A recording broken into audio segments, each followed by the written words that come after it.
good evening, everybody. Welcome to BeoTalk number 250. Woo! Let's start the shilling before we get to John, because we've missed you, John. I've missed you all too. Well, thank you. Glad you're back. But everybody go to Skinny Play, use the promo code 10% off. That works for you too, John. Of course. So even if you buy as a shop, you can get 10% off. So that's nice. And we have a Discord as per usual. So if people want to be updated when legends come to the show, you'll know a day or so in advance. And I'm talking about you. Yeah, thanks. There we go. Okay, I'm ready now. And we have Prestige Creators. They finalized their lamp design and yeah, and we still have a promo going on with my name, all small caps, to get 10% off. I'll put it. I can't type today. Sucks. But you get 10% off, and you get a B&O looking lamp, which is I'm gonna get one for the US, and I really like this when people are ingenious. Has he figured out the 220 and 110 yet, or no? Because I would like one too. Yep. Okay. And the promo code Wikipedia goes to the 31st of March for 10% off as well. And also he has a deal going through our Discord. So join the Discord if you haven't yet already, and stay up to date. And you get input on designs like these, which is really rather nice. And then our final weekly nonsense. If you don't want to see our mugs, which I can't fathom for this week. Why would you not? I mean, right?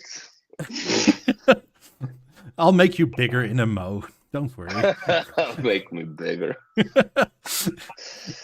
You can follow us on Substack and listen to the audio-only version, and it saves your data, and you don't have to mess around with YouTube if you don't want to. All you have to have is an email address, and you sign up. And as per usual, if you feel like supporting the show, leave a like and subscribe, and or a super chat guarantees that we keep the light on. Even also internet connection helps. Oh, for sure. But for me personally, the deal is finally through. We're moving. Yay. Yeah, right on. Congratulations. So I'll have to... Welcome to the headache of moving, bro. Yeah. Suck. It's bad enough when it's local. It's utter shite when it's international. Yeah, I can't even imagine. Yeah. So, well, I'm still hoping that my 90s will rattle all the way to the Florida in one piece. Good luck. So keep an eye out on the Discord and that sort of thing, because I'll let people know when we're on and when we're not, and because I have no bloody clue how this is going to go for the next few months. It's gonna go weird. Yeah, so I'm gonna have a little downtime for the first time in 4 years. Yeah. Well, mandatory. It's gonna be weird because I don't know what else to do on Sunday now. Damn, it's like gonna allocate this whole day to the podcast usually. Well, like what the poll said last week. Ask your neighbor out. I didn't ask my neighbor out. I asked somebody else out, so we're still good with that. So John, how have you been? I've been good. A lot has changed. No shit. Yeah, a lot has changed since the last time. When was the last time I was on? Like a year ago? 1925. I think it was 1925. A long time ago. Too long ago. Yes, right. New job, new dealership, new partner, new home. It's all changed. It's all good. I'm very, very, very happy. It's been so long that I only remember you in black and white. Oh God, I got an idea from the Twitch-sided chat. I should start a new fashion in YouTube, reboxing videos. Oh God. Yeah, I'm this not is how even you gonna pack up BLF 50s. Back to factory. Do you remember how to pack them up? No. Right on. Well, it's not that hard, but It's No. the one with the 4 tubes, isn't it? yeah. Yeah, Yeah, I sort of remember. Yeah. the good old tubes. Yeah, it's gonna be a lot of laps for you to move, bro. Yeah, well, it is what it is. Hmm. But in the meantime, people should subscribe to you, John.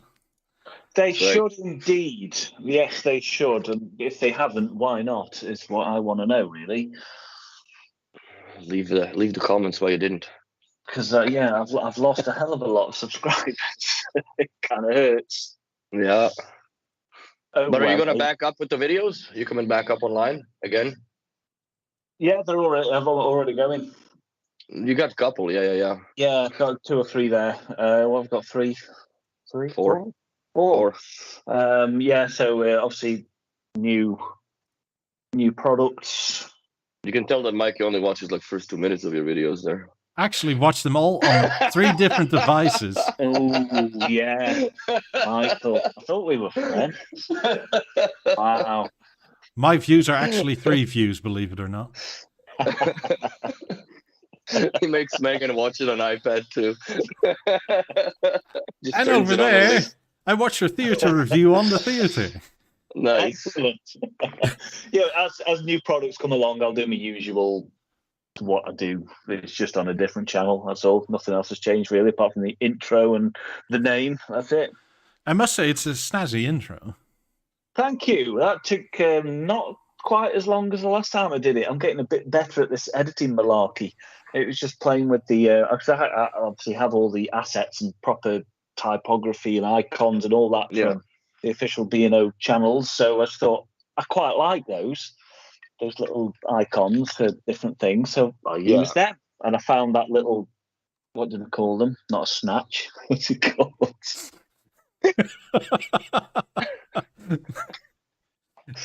Okay. What's it called? Grab. What's it called? The little snippet. You've got Arcade Fire at the beginning of yours, but it's the little short version. Oh, It's not a snatch. it's because you're drinking knob whiskey. I haven't even opened it yet. God, we're at this level already. Oh God, that's going to annoy me all podcast now. What it's called? The little sample. What sample? It's a little sample on the YouTube music library, on the copyright-free library. They have the full version of the track, but then they have the and it's for intros and Apparently, it's a snatch now or a snippet. I'm going with snatch. John got his knob out. It's just the wrong whiskey, wasn't it? It really was the wrong whiskey to bring on here. I'm surprised that they are allowed to sell this in. I'm surprised they're allowed to sell this in UK. Actually, it was Knob from Creek. the UK. Like lovely Nikki bought me. Oh no! Oh no! Oh no! British internet. 250 episodes in, and we still got shite internet. Oh, we'll come back. He'll come back. He just had to touch his knob, and it all went to shit. I know, went to shit all of a sudden. Like, god damn. In the meantime, subscribe to John if you haven't yet already. That's right. His videos work. There you are. There it is. Hey. See, the Knob Creek is not good. Not good for right away. Google Display lost connection as well. My Wi-Fi's being stupid. Oh man, that's funny. So, did anybody get an update for the theater? No. I got 2.5.3 overnight yesterday, and it updated the Emerge too. So I guess it was blasted all the way around. So what does it supposedly do? It now allows for the Tidal Connect support, bug fixes, which is very generic, broad term as usual for B&O, and improvements. There's been some improvements, but they're not listed of what they are. Yeah, I was really would you tell hoping people for- that, especially your certified master technician? No, I don't need to know this. Let's go about software update. Doesn't earlier releases. It doesn't tell you the earlier release, so it only gives me the release 2.3.4. It doesn't give me what it just showed me when it updated, and that was that. I was really hoping that they would include in the update the pulsating light for volume control. I really would like that. Just like on the old BVs, right? You have the green light that would blink when you do volume up and down or switch tracks. So at least you know something's happening. But no, it works. Everything works. My handshake with the CEC is good, but I still don't have internet on the LG when I turn it on. It drops the Wi-Fi. I don't know what it's just weird. But watch some good movies. Good. How you find in theatre, really? I love it, man. Cool, isn't it? Absolutely. I think this is the best product that they had come up with in a long fucking time. Absolutely, totally agree with you. Yeah, amazing thing. It's Biosystem 5 on steroids, really, without the picture processing, because we could care less about that nowadays. But the sound is amazing. I do find sometimes, because I had done, I honestly lost count. I think I'm on up to 15 theater installs, if not more. All kinds of setups. I would have to say that my least favorite is a separate setup. Put the TV on the wall like you have it, Mikey. Sorry, but it's my least favorite. I don't know. It just it depends. Like if you go with the 83-inch TV, it's a little thicker, so then the offset of how thick the theater is, it's a little less pronounced versus like a 65. Ow, fuck! I just kicked the table. Versus the 55, or even a 65. I did one install recently, and the lady was hell bent on putting this on the wall, and then we unpacked the theater. She's like, "Oh my god, this is so thick." I'm like, yeah, because when you saw it in the store, it's on the freaking floor stand, so it halves the optically it halves the product, right? Like you don't see the ass end of it because it's all behind. So we ended up putting it on the cabinet. I'll send you a picture because it's a really beautiful setup. And then I did a job this week, which I have never seen in my life, blue grand piano. Like you're almost like your t-shirt, Mikey Blue. Okay, was this a custom job or something? I don't know, but that thing was I think about $2 million for the piano. I'm still yet to figure out how the fuck they got it in that house, man. It was a crane, but I do not understand how they got it through the balcony.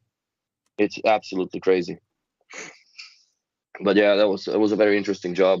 I think it was one of the nicest finishes that I had ever seen in here so far, because the labor here when it comes to like quality of work, it's absolutely terrible. Absolutely terrible. Like they just slapped this shit together like it's I don't know, like a paper house. Bro, like I did better quality work when we developed our first basement with our dad back in 2003, reading how to do it all from a freaking Home Depot book, for God's sakes. And it didn't look nowhere near as bad as what these guys are doing. It's absolute shite. Let me just go pics here also. I'll send you a couple of those. They're actually very nice. 1, 2, 3. And how's your moment, by the way? Oh yeah. Oh yes. I have sinned. I'll go get it. I had to bring it up, bro. Why did you do it? Well, he probably needs a cutting board. Yeah, I thought I kind of need, I don't know, a Bang & Olufsen brand for chives, chopping chives. Yeah, I need my lemons cut. What else do I use to cut them on? Because I mean, the rest touches like food that's uncooked, and I mean, yeah, it's sort of like, yeah, I mean, I just had to. I mean, I never had one of these, so I mean, and it works fine. I mean, it works fine. Well, there's also nothing on it. This is kind of what I'm blaming it on for now. What do you mean there's nothing on it? You got tune-in radio, right? Yeah, but that's for now. That's it. Like, because I'm just going to pack it up in a box again because I'm bloody moving. It is a good... honestly, at this point, I think the Moment is a very good deal and a substitute for a Beosound Core if you need a wireless transmitter built in. I mean, Yeah, I got it at an auction, so it was a bit of How a mu- gamble, but it's about half the price I would have paid for a second-hand core. Damn, bro. So I mean, what was it, 325? Okay, so you're probably gonna pay more for the battery replacement in the fucking thing than the whole thing, bro. I think it was X demo. Oh, really? Yeah, because I mean, it's like there's the tiniest of scratches on here somewhere that at like an angle like this I can see, but otherwise it's not there. But otherwise it's spotless. I'm so conflicted right now.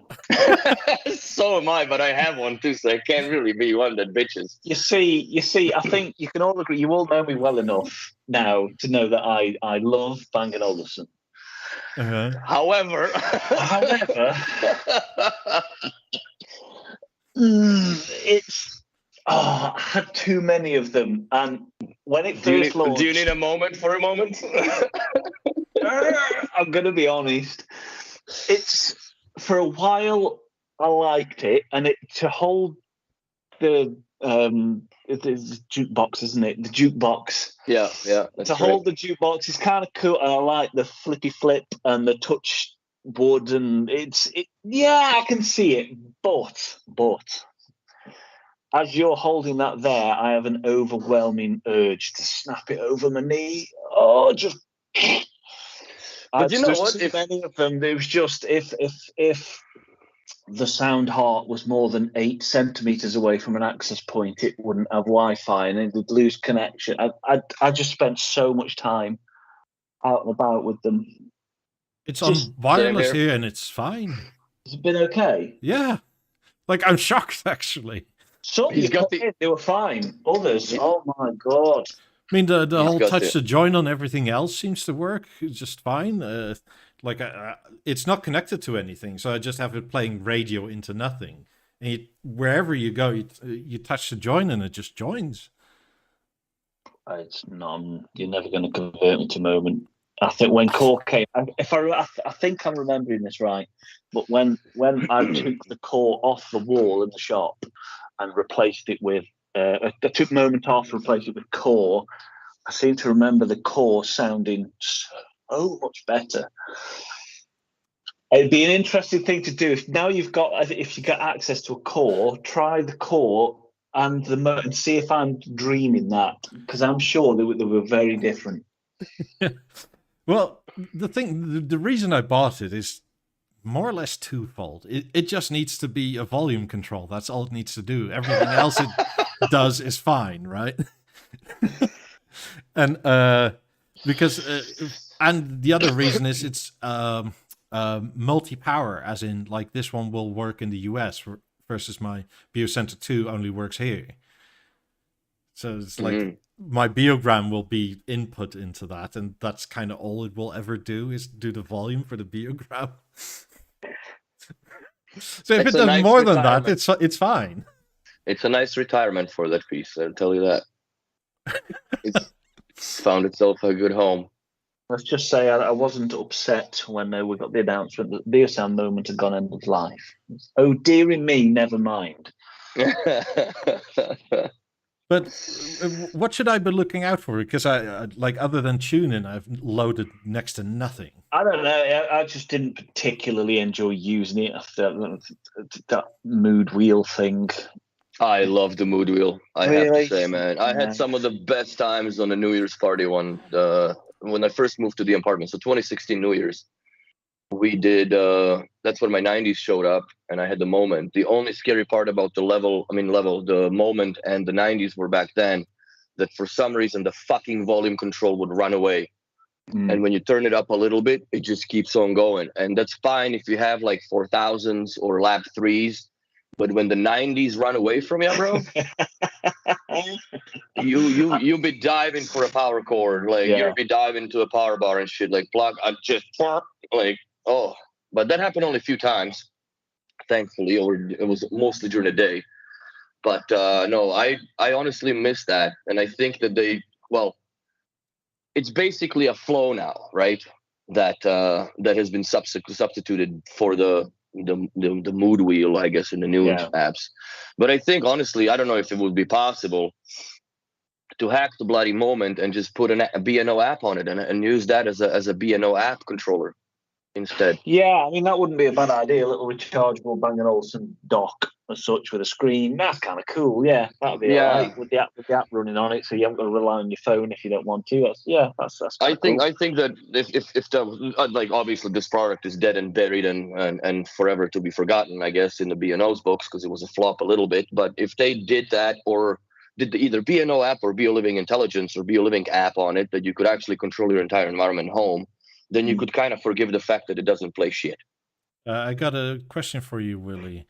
When that happened, are you therefore responsible for the earthquake in Turkey? Pretty much.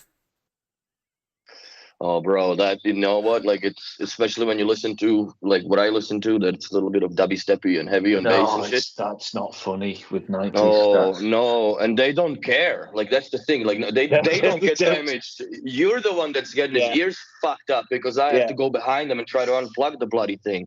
You'll get fed up before they do. Oh yeah, so yeah, that ran away a few times, and then I'm like, okay, you are too dangerous to be like that on your own, because I had it set first time just a moment to the 90s, and yeah, I was quite disappointed that they didn't have a speaker preset for the 90s. You know what I mean? Like they had Bill Up 5s, and that's where it ended. Yeah. So that was feels bad, but I don't think it really mattered at the time, anyways, for what the Moment would have done to a sound profile of the best speaker that they have in the time of their time. So, but then I just connected it to the Avant, and like most of these issues, well, all of them basically disappeared. So, yeah, I the only reason why I'm gonna keep the Moment is once I move to Florida, I am going to connect it. I'll probably buy a couple BioLab receivers. 2 of them, right? So I can do, because I'm not going to go more than 4 speaker shape anymore anyways. And then I'm going to plug in into the amp, and then I actually have a volume control with IR, but most importantly, well, because it's a BeoTime, so I can trigger you can still trigger stuff. Let's just reverse back. On the Moment, it IR works no problem, right? Yeah. Here's what I found out. I don't know if you ever come across this yet or not, but if you have a Beosound core and you put it in the shape, let's say you just have a Beosound core and you put in a power link into the shape and it plays as a stereo speaker system, you are able to plug in the link eye, right? The join, the new join play in link eye, and you have the IR control of the volume, skip tracks, and everything else. As soon as you connect the the amplifier from the shape, it only is operable by BeoRemote 1, and the only commands that it'll take from BeO4 is light and control. And it's irreversible. Even if you unplug the core and you factory reset this, it'll never, for some reason, go back to BeO4 mode. So for that reason, I'm going to probably get a new core, most likely have to, because I'm going to just start it. I have a moment for you if I don't like mine.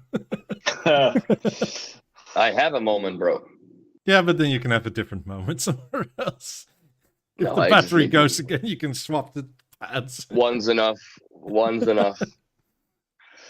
And I was going to sell it, and I didn't when I had a chance, and now it's just, it feels bad, so it's just going to stay with me. Now I kind of wish that they made I did back then asked for the walnut bespoke cover for it, so at least it matches all my furniture. But that's too bad. That's a thing of the past now. But yeah, so how's the shop, John? Busy? It's all right. It's getting there. It's good. It's good. It's a good change. I think I was due for a change. You guys slinging a lot of theaters? Nice. Yeah, I've done 3 theaters this past week or so. So it's picking up nicely. Yeah. It's doing good. I'm happy I moved. I wish all the best to Ian and I hope we carry on doing what they do. I'm sure they will. They don't really need me. Everybody carries on, but yeah, I'm glad I moved. It's closer to home now. It's a nice By store. How much? A lot closer. Where it used to take me from here an hour and 45 minutes to get to Manchester. It now takes me half an hour to get to Preston. Oh, okay, so that's 15 minutes is a big shave. Yeah, off each the way. drive for sure. It is. It's saving me a lot of time, but it's good. It's good. I'm very, very happy. Nice. It's a nice store from what it looks like on the pictures. It is, yeah. It is. It's an older fit. It will get updated at some point, but it's sort of the older fit from when I worked at Nantwich and Chester, so it's got a bit of nostalgia for me because it's that sort of shop fit, and it still looks good even after all this time. It doesn't look tired at all, but it's good. It's just a nice place to work, and the guy I work for, Andrew, he's just the nicest dude. Yeah, the only thing I was going to say I don't like about the older store is that none of the lights are LED, and they're bloody hot. They have actually been replaced in that shop. Oh, the lights sweet! Have been done, so they're not boiling hot. Yeah. Oh, the old B&O, the old B&O light fixtures, they'll freaking burn a hole in the back of your head when you stand under it. Yeah, I don't like those. We still have them in our shop, and it's sometimes you stand like, what the fuck? I'm like, oh god, I'm under a light. It's very hot. But nice picks. I like it. I'm actually really debating to order a bespoke walnut covers for the Emerge because I bought the black Emerge as I bought the router. It looks good in the bathroom because everything else is black. So. Yeah, in the right setting. You know what? If you actually look at it now, like it obviously from the pictures, it looks like you should just slap a big Cisco label on it. But it's not that bad. Well, you can steal one from the Beocom Cisco version of the portals. But dude, the freaking thing is, I think the bespoke covers are possible for Emerge, Steve. But I think that you're just gonna have to slit your wrist to pay for them because it's gonna be probably about the same price as the Emerge, my guess. So, yes. But yeah, I'm very much debating to do that because it's funny what it looks like with the black. But bro, the sound out of this thing, man, beautiful, son of a bastard! Like I couldn't believe it. I couldn't believe it. Like for like obviously the bass runs away at 50. Yeah, of course it does. It's not a loud speaker, but in a smaller room or on your desk or in a little, it sounds beautiful. The vocals are insane. It sounds like the person's basically sitting near you and singing. But in the bathroom, obviously, that's my thing. It sounds great, man. It sounds even better in the shower because the bass just carries proper. Love it. Didn't think I would ever say that, but I do love the Emerge. It's a very, very good product. Even in stereo, it's actually very impressive. I think in stereo, I think it really hard, it really embarrasses the lap 4s hard. You guys give me shit over this. What? I have a set of lap 4s. I don't have an Emerge. Emerge is better than BeoLab 4 every day, yeah. Although the best BeoLab 4 system I heard, it was on a BeoVision 8, and it was 4 BeoLab 4s, and one of the BeoLab... The 11? The 11, yes, the little tulip subwoofer. That in a little room, that actually sounded quite cool. I do like the Lab 4 sound, to be honest with you. They're good effects speakers. Yeah, they are. Question, John, from the YouTube. When customers coming to the new store, do they know you from YouTube? Or is it like, oh, you here? It's slowly started. I've had a couple ring up the store who have found me from YouTube and they've sort of followed me, which is really nice. It always makes my day. So yeah, I have had 2 or 3 who've just followed me over and seen me on YouTube, and I've had a few people who've just found like replacing the battery video and rang the store to say thank you. I've had that as well, and so yeah, people are starting. YouTube works, doesn't it? It's nice to have that connection with people and people come and find me. It never gets old. It always makes your day. Good, glad to hear it. Really. Yeah, I've gotten recognized by a few clients here too. It's kind of weird because then obviously it's not even the demeanor that changes with you, but I guess you become more relaxed because like if they watch our podcast for how many ever episodes, like they know what my personality is more or less. I've never seen the person, right? So I don't know what they are like, but they can already gauge. Oh, remember last week when you said XYZ? Huh? Fuck. Yeah. But yeah, people watch and it's fun, and I find that the people that watch the podcast trust me more on the jobs when you go to do something, because they know that I don't come around piss about. It's Because of your little serious. It's cancer. vacuum. I got little vacuum. I got big vacuum. We got it all, bro. You gotta have a goddamn vacuum on the installs. I don't understand this. So, but yeah. I want to know the 2% that don't want to subscribe to me. It's your dad. Put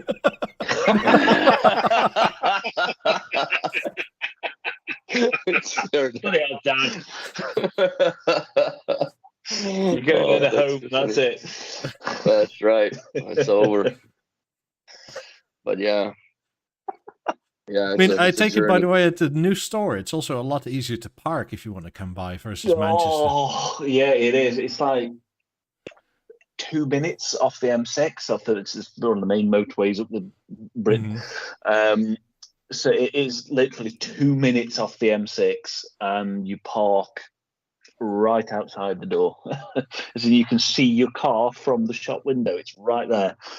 It's amazing. Yeah, so it's easier than a city centre in that respect. It's because you haven't got to park 15 minutes away and walk across town in whatever weather, and you're there most of the day. It's nice to just come straight off the motorway, arrive at the store, get out your car, you're in the shop. It's so much easier. Yeah, it is. So I think for a lot of people, it's going to be a lot easier. Just come and visit. Yeah, it's hassle free. Yeah. But yeah, it does. Take it in Manchester, you also have to pay, and it's a pain in the ass because you have to You prepay. do, yeah. It's expensive as well, parking in Manchester, really, relatively speaking. So the closer into the city you get, the more it costs to park. How much is an hour parking average? It's, I think it's about, in the city centre, maybe £6 or £7. I was just going to gauge about there, £6-7, maybe, Yeah, maybe it's like it's 10 not Canadian. really, but yeah, $10-15 basically. It's the same as here. If for you an hour. commute every day, that's not viable. To when you spend to be there most of the day. I remember when first went for my interview, I was only there a few hours, and I got back and it was like £16 in parking because I parked near the store. It's like, Jesus, can't do that every day. So I used to have to park outside the city centre near to the arena, where it was like £4 or £5 a day. It still adds up over a month, but it's what it is. Not anymore. Sweet. Nice. So you got the gateway set up in the shop as well? Actually, not yet. So that's the next. Oh, see, I There's asked a other hard question. control this stuff, and have I gone again? Well, your British internet is being very robusty. Very British. You're doing a Willy from 2 years ago. That's right. Robot rock, baby.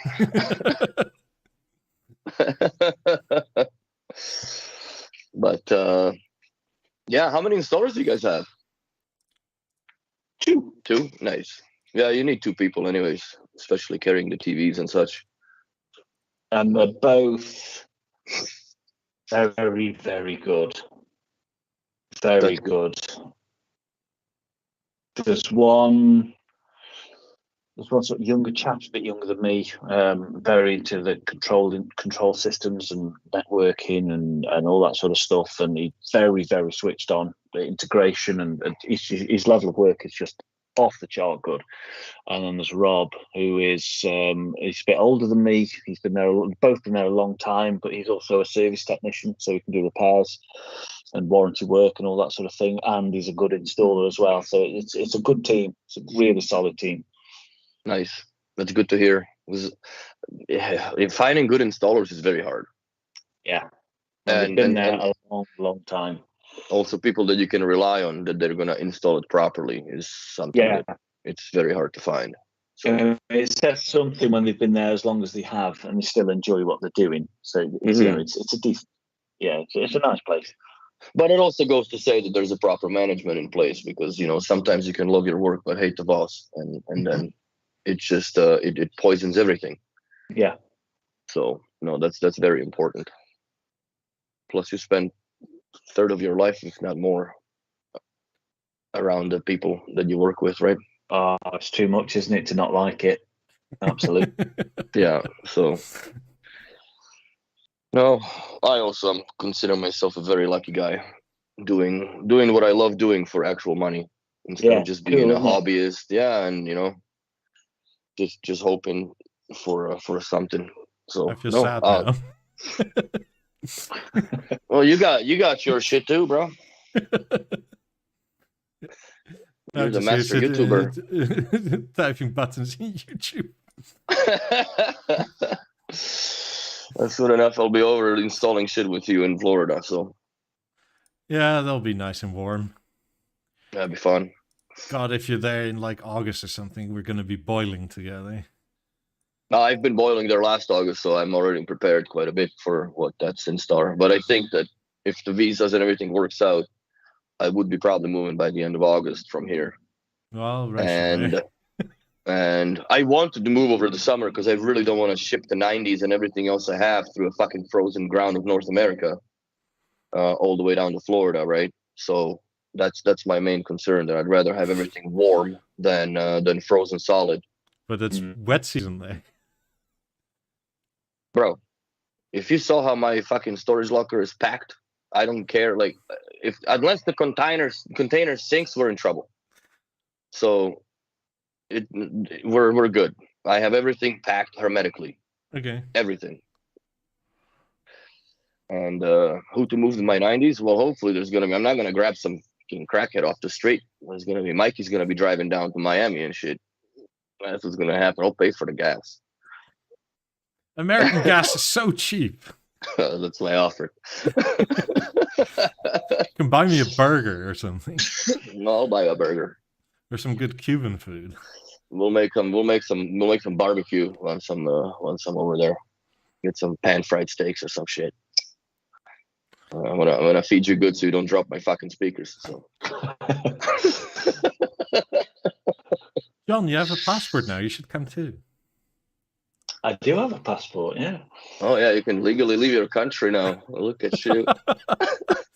Yeah, I've already been. I've been to Iceland. Went to Iceland in January. And why would you go to Iceland in January?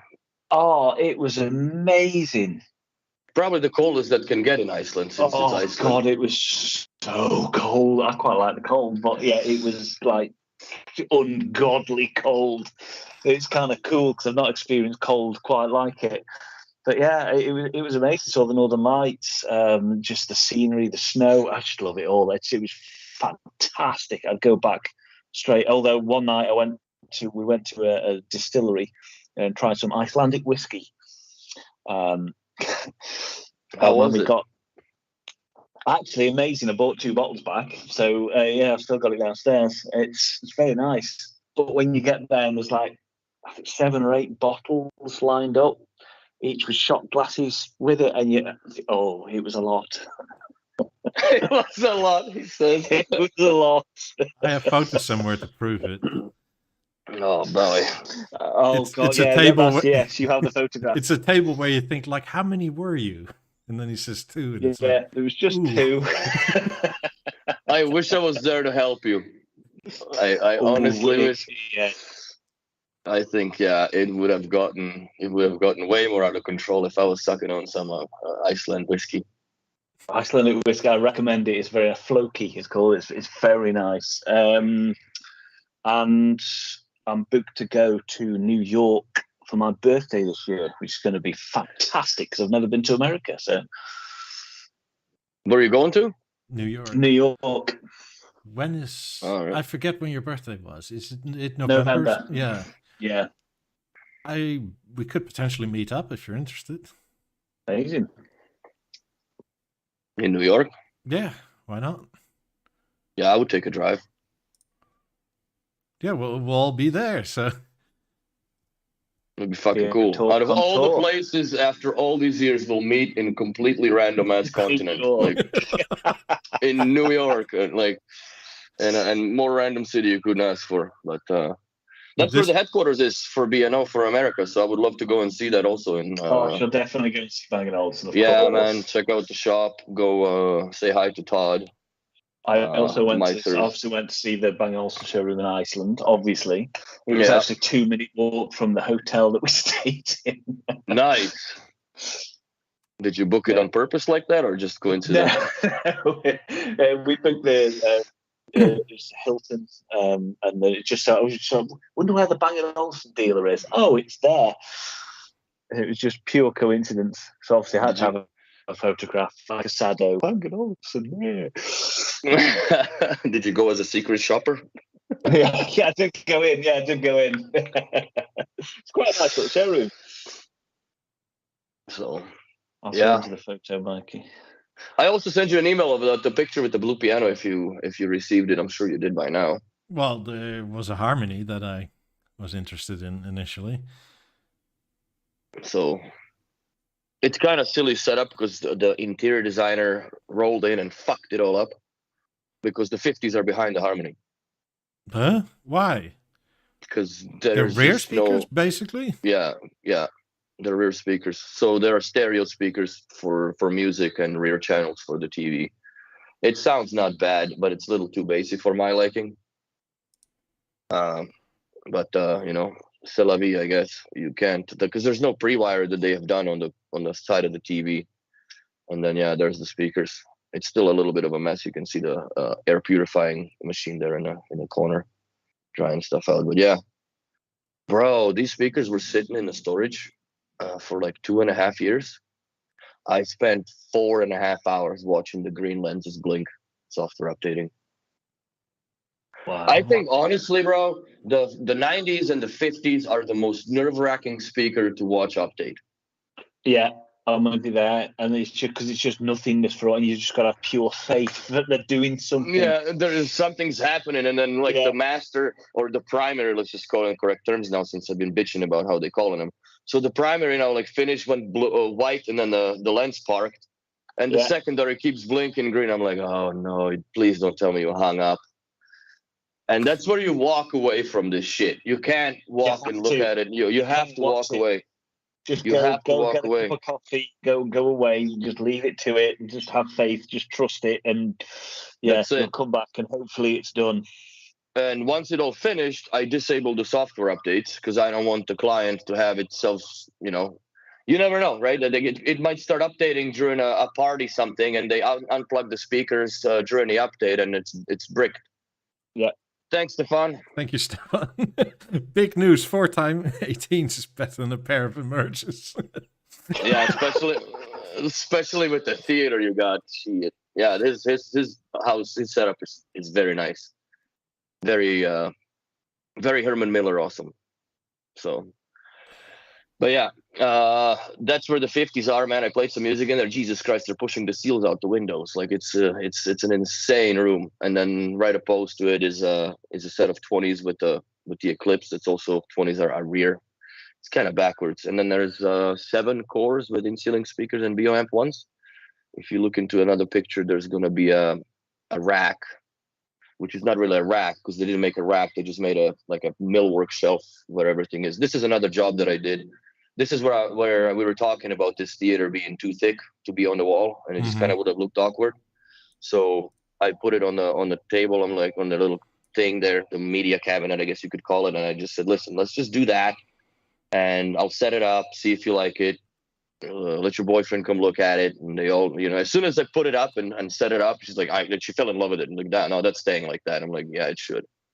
I can drill holes in the walls and no problem. It looks proper, man. It would look too weird, in my opinion, sitting, at like 5 centimeters underneath or centered between the cabinet and the TV. So this way, it took on all the wood from the bottom on the aluminum. So it looks spectacular. It looks spectacular. And the cable that you see there hanging, it's not going into the 18s. It's not your work. That's not my work. So I'm taking no responsibility for the cable management of shitty kind.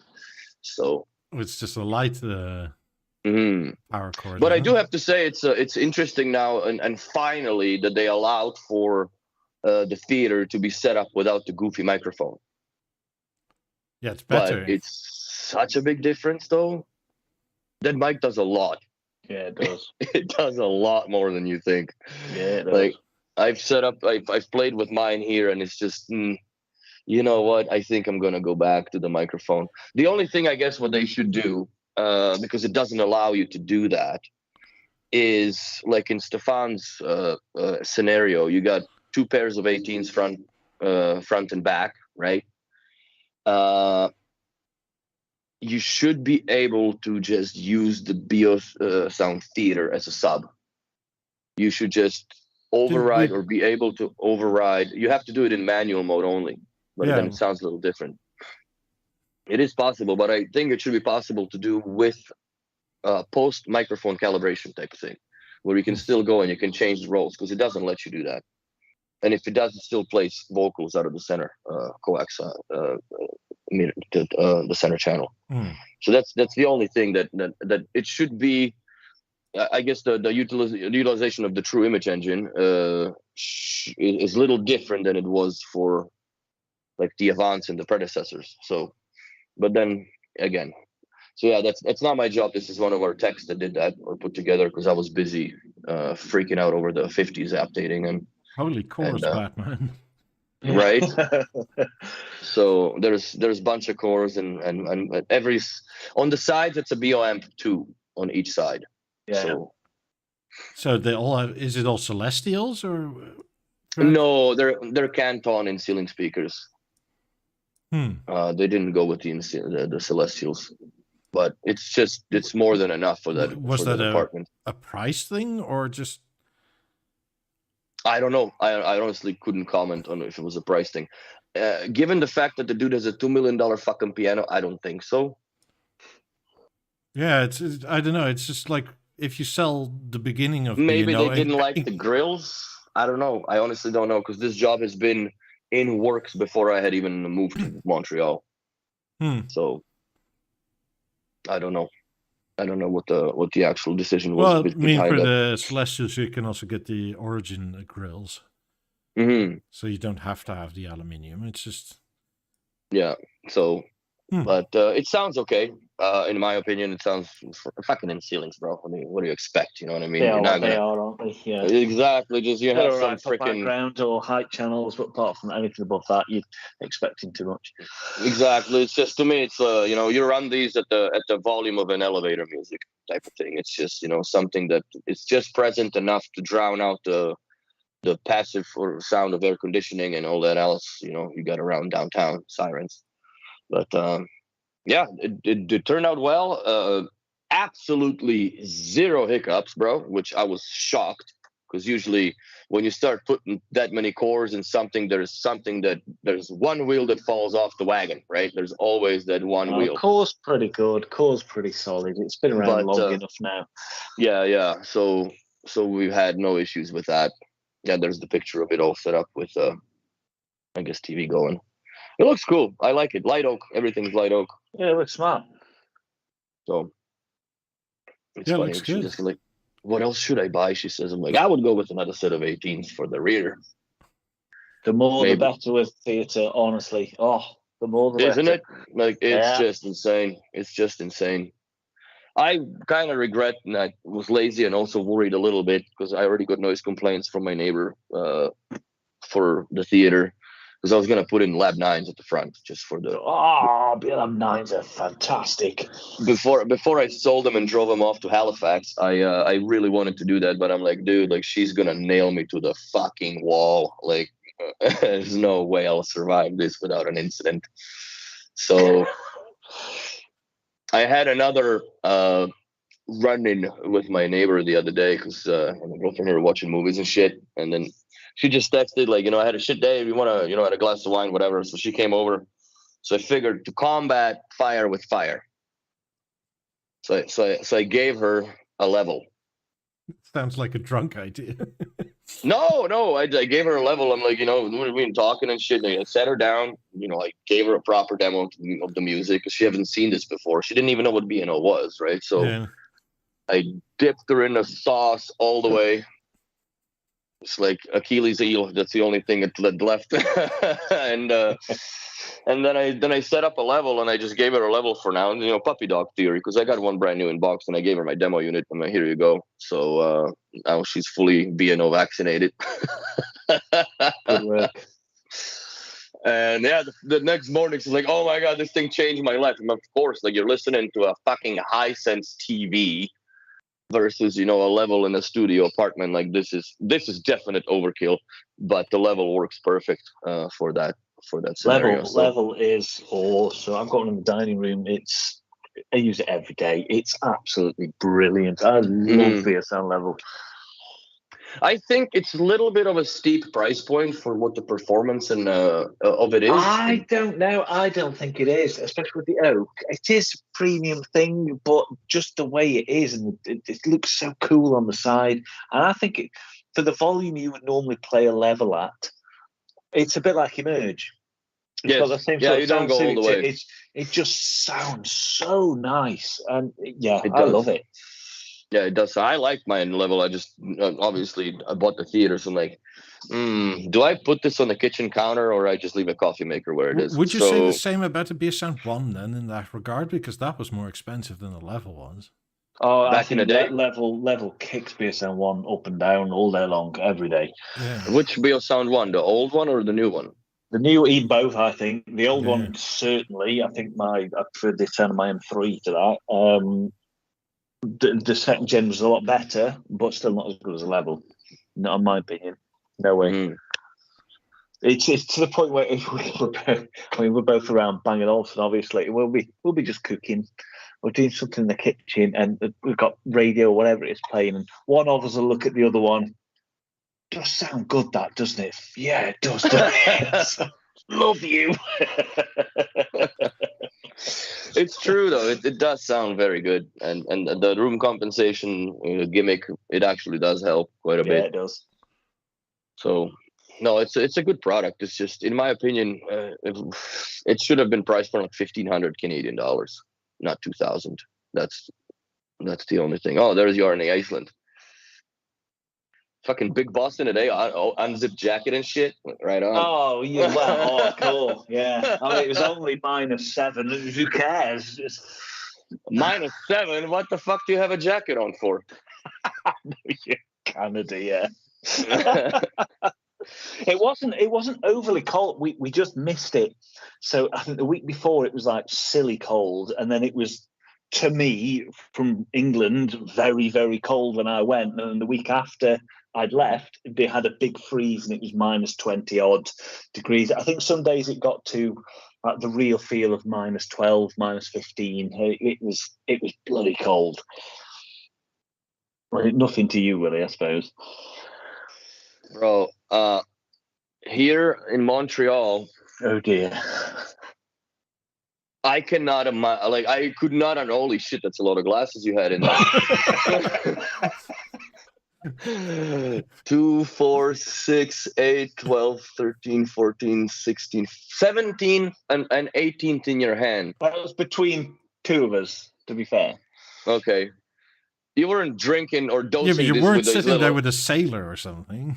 No, but like, you guys were dosing that shit out of those pipettes, because then it's like, that's little hanky-panky. It was like he was sort of showing us how to taste it. So there was different ways to sort of put it in your hand, and you're doing this, and then you breathe through your mouth and out through your nose, and all this sort of different ways to taste it.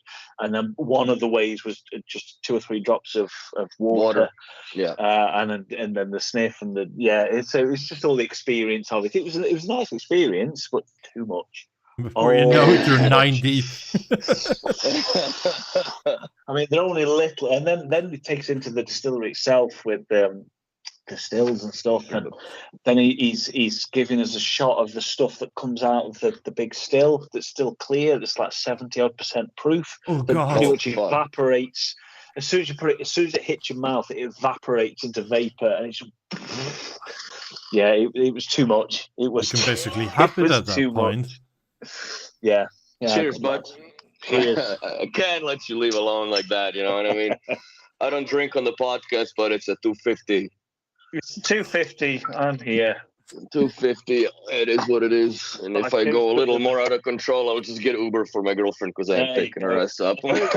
Just for you, because I need a bourbon, man. That's right.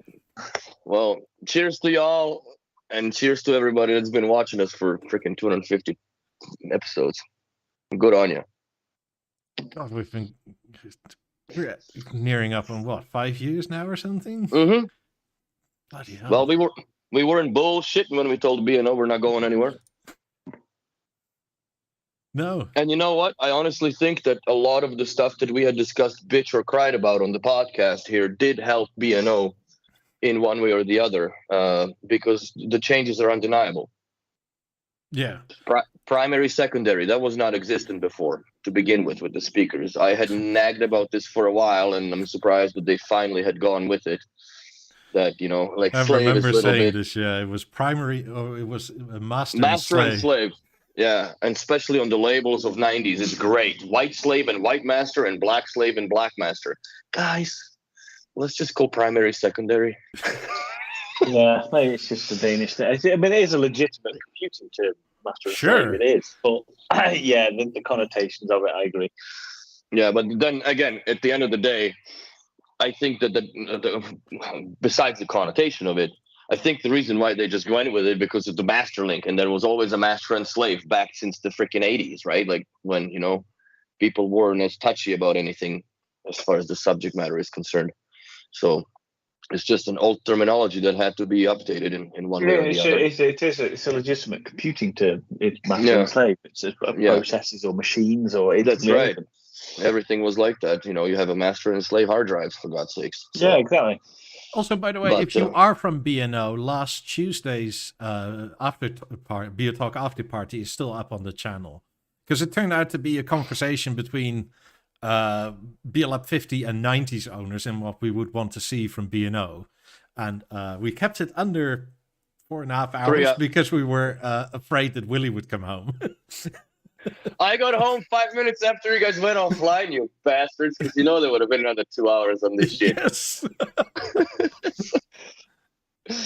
But if you're from B&O, go watch that, because those are your very high net worth individual type acronym people that would buy audio masters and stuff if you just made them. I still think that they should do something for... you know what? Even if the Halo had a bigger screen, a little more computing power, you don't need much more to browse playlists, really, for Deezer. Like I think the Deezer needs to be more browsable. I think that they should do whatever playlists you have. You know, I guess the limitations now is like 10 radio stations for B&O radio. So then give me a limitation of 10 playlists that I can have in my Bio Remote Deezer list, right? Then you just go and, you know, you might play your favorites and blah, blah, blah, and this and that. Also, the one thing that I also don't understand, or maybe I'm not seeing it correctly, but if the theater plays Deezer, right, and it goes to Flow, it drops off the FLAC. Have you noticed that? Yeah. Yeah. Deezer Flow. I don't know if the Flow thing covers where the FLAC icon or the tag would be, but it doesn't. I don't know if it plays, because I can't really tell with just the theater on its own, you know, as far as if it's lossless or not, even though I guess you kind of can. But that's what I don't understand. That why does the Flow all of a sudden go to just a regular, you know, deadbeat account instead of having a hi-fi account? I think I probably use Deezer Flow once or twice and then just playlists, everything else. Yeah, generally use playlists or something in particular. Yeah. Yeah, but for me, the playlist, like I find that sometimes you play a playlist and you choose a song, like let's say 3 from the end, and then it plays those 3 other songs. Sometimes it just doesn't for me, and it just goes directly to Flow. And I don't understand where the logic of that is. How do you not do that? So, yeah, there's a couple quirks. I use Deezer quite a bit. I use B&O radio. I use every day. But yeah, there's just these little quirks. Still better than Moment. Fuck, can't compare. But be careful what you say about my baby. Have you tried to link it together to the bloody theater yet? Theater, no. M3s works fine. Stage works fine. Well, that's all ASC platforms. Yeah, so but I haven't yet to the theater, but I think It should be fine because they've updated a lot of the ASC to behave the same as Mozart, which is quite a nice thing to do. It's a nice touch. So long touch is touch to join, and so everything's uniform. So from a user's point of view, it doesn't matter whether it's ASC or Mozart. It's all a uniform experience. I think that's a nice thing that they've done. Did it update the B&O radio in it or no? No, it's still tune in. Still tune in. Yeah. Yeah. With Mozart, you got the option of either tune in or B&O radio. Or B&O radio, yeah. But what the hell is happening here? It's not joining as of right now.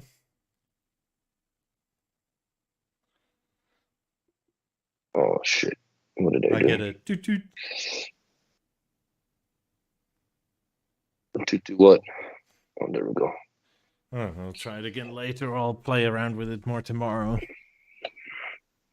No, it's not like, I have a feeling, I think I read on our Discord, and I may be wrong, but that the joining function only goes from Mozart to ASC, not the other way around. Mm-hmm. I've not actually tried. That's correct, because I think they should update that and retain the ability for the Mozart platform to remain streaming into other products while the main or lead unit is in standby. So if in the morning the theater comes on and then I go to the bathroom and I join the Emerge, all I can do, I walk outside of the out the door. I have a Beo remote one on the side on the bracket, and I just pop standby. It puts the theater to standby and it automatically shuts off the Emerge. So that's a nice feature, but then you can do it also with the long press. But sometimes I don't really want that to happen. Like sometimes I just want to have music in the bathroom and that was playing here, but when I switch to YouTube, then it plays the YouTube delayed in the bathroom because it just follows the source. So that's a little annoying.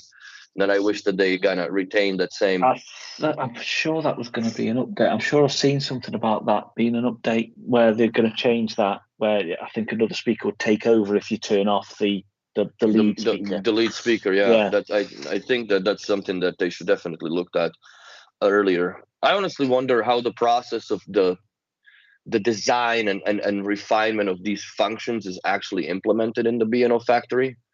Because if you look at how they imagine it, it's sometimes 180 degree from what the reality actually dictates. Yeah, I suppose it's like anything. You've got to try to get user feedback before you get a nailed down product, and then it has to evolve and grow over time, and then it gets better and better. And it's like Mozart platform has just got better and better and better, and it will continue to do so.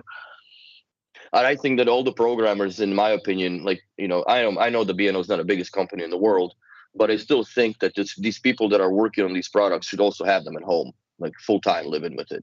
You know what I mean? Because it's different when you're working at work and there's, you try to work out the bugs and all that nonsense, but then you get home. And then exactly. And then you get home to a real life environment. Let's say you have an apartment where the internet is provided by you and you can't do shit, like myself.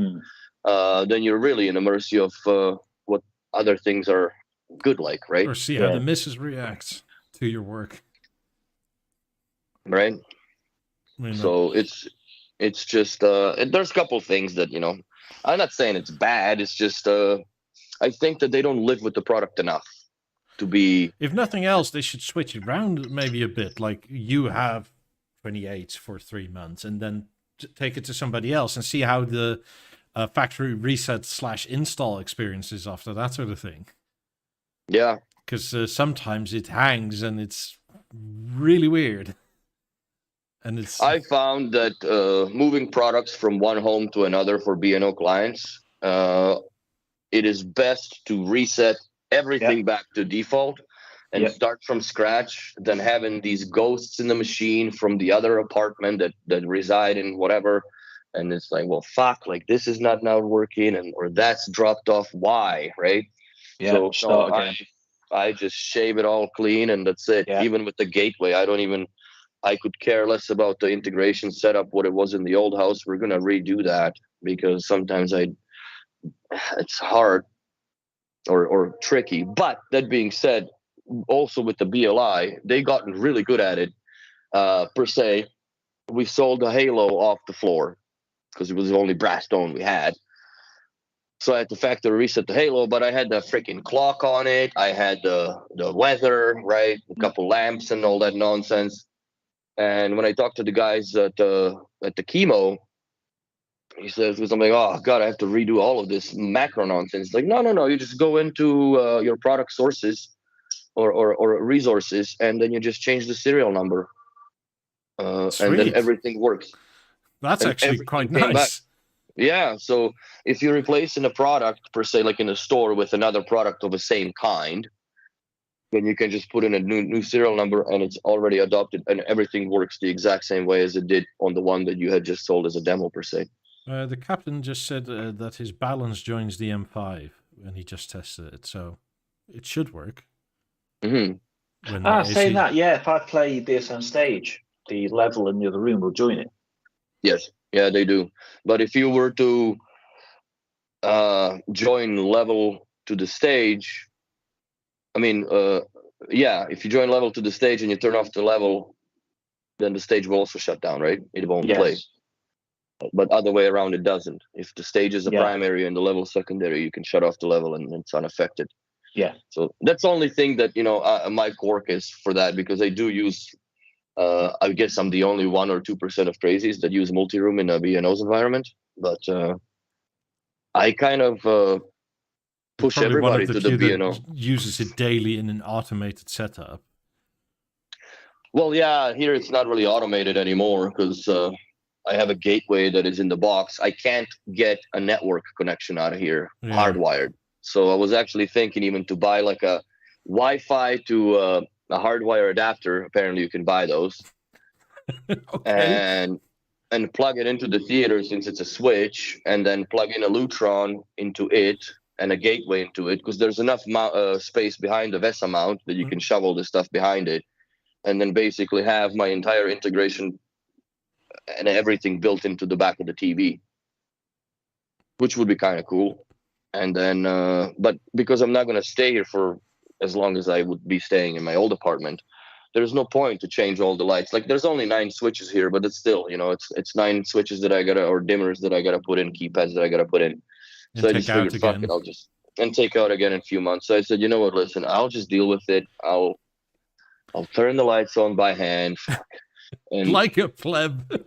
Like a pleb, Jesus Christ. Bro, I've been here for 6 months now, and I still walk into the bathroom, close the door, and it's fucking dark. Pisses me off. Pisses me off. But no, my longest strategy for multi-room just was turn this on and up, like multi-room. Fudge. No, but that won't work in the US. That'll be so bloody loud. What? Like that multi-room setup by just turning up the main system until you hear it everywhere. Yeah, no, don't do that. You can multi-room. Are you gonna get a gateway once in Florida? You should. No, they no longer sell those. BLI, bro. Yeah, there's not a gateway. It is a gateway. Well, still a gateway. It's BeoLiving Intelligence, still a gateway to me. I don't know. I may talk to Mr. Ballbag in the chat about Has.io and that sort of stuff. Don't bother with either. Use Home Assistant. Yeah, there you have him. Speak of the devil. You know why I wouldn't do the Home Assistant? Because you cannot precisely program the macro sequence of how the lights come on in the house. They just randomly pop up. I have Google Home. I mean, since I've moved here, poor Nikki. And it's she quite likes it. I've got Google everywhere. I've got the Google doorbell, and I've got lights lights plugged into smart switches and stuff like that. And it's brilliant for the cost of it. I use Google Home a lot with the Google displays. I've got sat right next to me here, and you can see the doorbell and see it on the phone. And he's right. It just works. And for basic macros and hello Google routines, thanks for watching. Stuff like that. It's great. Embrace the Google. Never. No, I don't have an issue with Google. But like I've tried it with Google and Philips Hue, and I just didn't like the sequencing that it was happening, and I'm very particular when it comes to that, how I want my apartment to behave. If you're going into that level, because you do this, and if you're going into the level of what order and what sequence and the timing of lights coming, yes, you can't do that with Google just like that. You need some sort of control system where you're going to program it down to the millisecond, and that's fine. But that also costs a lot more, but it's a lot cooler. I would not bat an eye on spending money. I'll have a BLI anyways. I'm just gonna have to unlock the bloody thing because the one that I have in the storage locker is not unlocked. But I don't know. Like I've lived with the fudge all the way back from Masterlink Gateway, right? So I've been around this for a long. That was some sort of a hair pulling system, bro. Oh my god! Every time you make a macro and whatnot, make a macro, press test. Is it doing it? Okay, next. Yeah, and then the gateway came out. It was freaking balls to the wall. It was awesome. And I never looked back. I always. That's a good point, actually, Mickey, with that survey. I think it's common knowledge. I hope so, or else I'm sacked. No, it is. Yeah, the Google Assistant has been sort of dropped from new Bang & Olufsen products, which I don't mind. I love Google Assistant, but I think if you like Google Assistant, it's easy enough to add Google Assistant to your setup. I'm glad that they've realized it. Yeah, I'm glad that they've realized it because I don't use it. The one built into the level. I don't use anything. I use Chromecast. I must say though. By the way, sorry to interject, but in this poll, Google Voice is kind of a placeholder for any of the listening stuff. Like it can be like, oh, we dropped Google Voice and now onto Alexa. It's like, no. I think they will. No, they've just dropped it, and it's say I use Google Displays, and it's easy to add that with Chromecast. I can say to any of the Googles to play some music, and I can set a default speaker to send on Chromecast, and it just works. So if you want to add Google and you were into that and you know how it works and you're okay using it, have at it. Just add a Google Assistant to your system. But I'm glad it's not built into because when it's some of the customers just are not interested. Or I hate it. Google, when the installers have to go out and they've got to set up another Google account because they haven't got a Google account, and then why do I have to talk to it? And then you've got to mute them out, and it saves a lot of trouble for a lot of people. I don't mind that they've dropped it. I remember my biggest pet peeve with it is that if I choose not to set up a Google Assistant in a Mozart platform, you are unable to pair a bloody remote to it. Mm-hmm. Yeah, because it takes precedent over the Bluetooth connections. Yeah, you're right. Yeah, so that's one thing that I didn't. I remember being the conspiracy theorist 3 years ago, saying I don't like all this voice nonsense and I refuse to have it, and everybody's like, "Oh, it's easy." And maybe it's been my incessant bitching on this show where everybody's like, actually, maybe he's right. At least they gave you the option. You had the option of built or not built in, but mostly we sold built in. But yeah, it's so much easier to just add it if you want it. So when BeoLab 28 came out and it didn't have Google Assist in it, I thought that was the perfect move. And then since then, I think everything's Emerge has been relaunched without Google Assistant. I think Balance and Level now are being sort of relaunched without Google Assistant. So the ones you order in the future will only have no GVA. Good. I bet at the time of design, because the way Mozart is, there was a discussion on whether or not to put GVA on the 28s. Probably, because they have a mic, obviously, because they have to do their room sense. But and I was so happy they didn't, because I would have I like them, but I'm never ever buying them if this is in there. Yeah, it seems wrong on a pair of BeoLab 28s are a different animal to, say, a Beosound Level. Beosound Level or Balance is a beautiful thing. I love them, but BeoLab 28 are into that hi-fi stereo. It seems inappropriate somehow to have a Google Assistant built into them. Yeah, have a smart speaker, too smart rather. Yeah, just add a Google display if you want that. It's easy. By the way, Brendan asked over on Twitch, Willie, does Deezerflow work with the theater? Yes, right? Yes, correct. But like I said, I don't know why it's not playing FLAC. and maybe that's just covered by the flow icon over top where the flag usually is on the screen when it displays. But I don't understand why. And the reason why I don't understand why, because it also plays music from not just flow, which is random stuff, but it also plays music that you already have on your playlist, right? So why is that not in FLAC then? You know what I mean? Like it makes no sense. Steve wants to ask a Google question. Go for it, Steve. When does Steve has to ask a question? Of course, Steve can ask a question. Can I ask Google a question for Google Master John? Yeah, well, they'll have a privacy breach, and then they'll go, what do you know, Google.ai, about Beosound John's Preston? And Google will say, hello. He says, hello! With the finger. If you say the words curl up and die, will it never talk again? Oh, now Steve, he's just proper baited me into that, hasn't he? I thought Steve was my mate. Steve, I'm disappointed in you. Well, I mean, on the other hand, I don't know if you saw that 2 weeks ago, but apparently the LG listens to you now. Because was it 2 weeks ago, Willie said, hi, LG, and the whole thing turned on. Hi, LG. When you press the microphone button on the Magic Remote, it asks if you want to use the LG system or the Google Assistant. So of course, he wasn't using a remote. It just, there's microphones in the panel. Wow. Yeah, I just went hi, LG, and the thing fired up. It's not doing it now. I did turn it off. Yeah.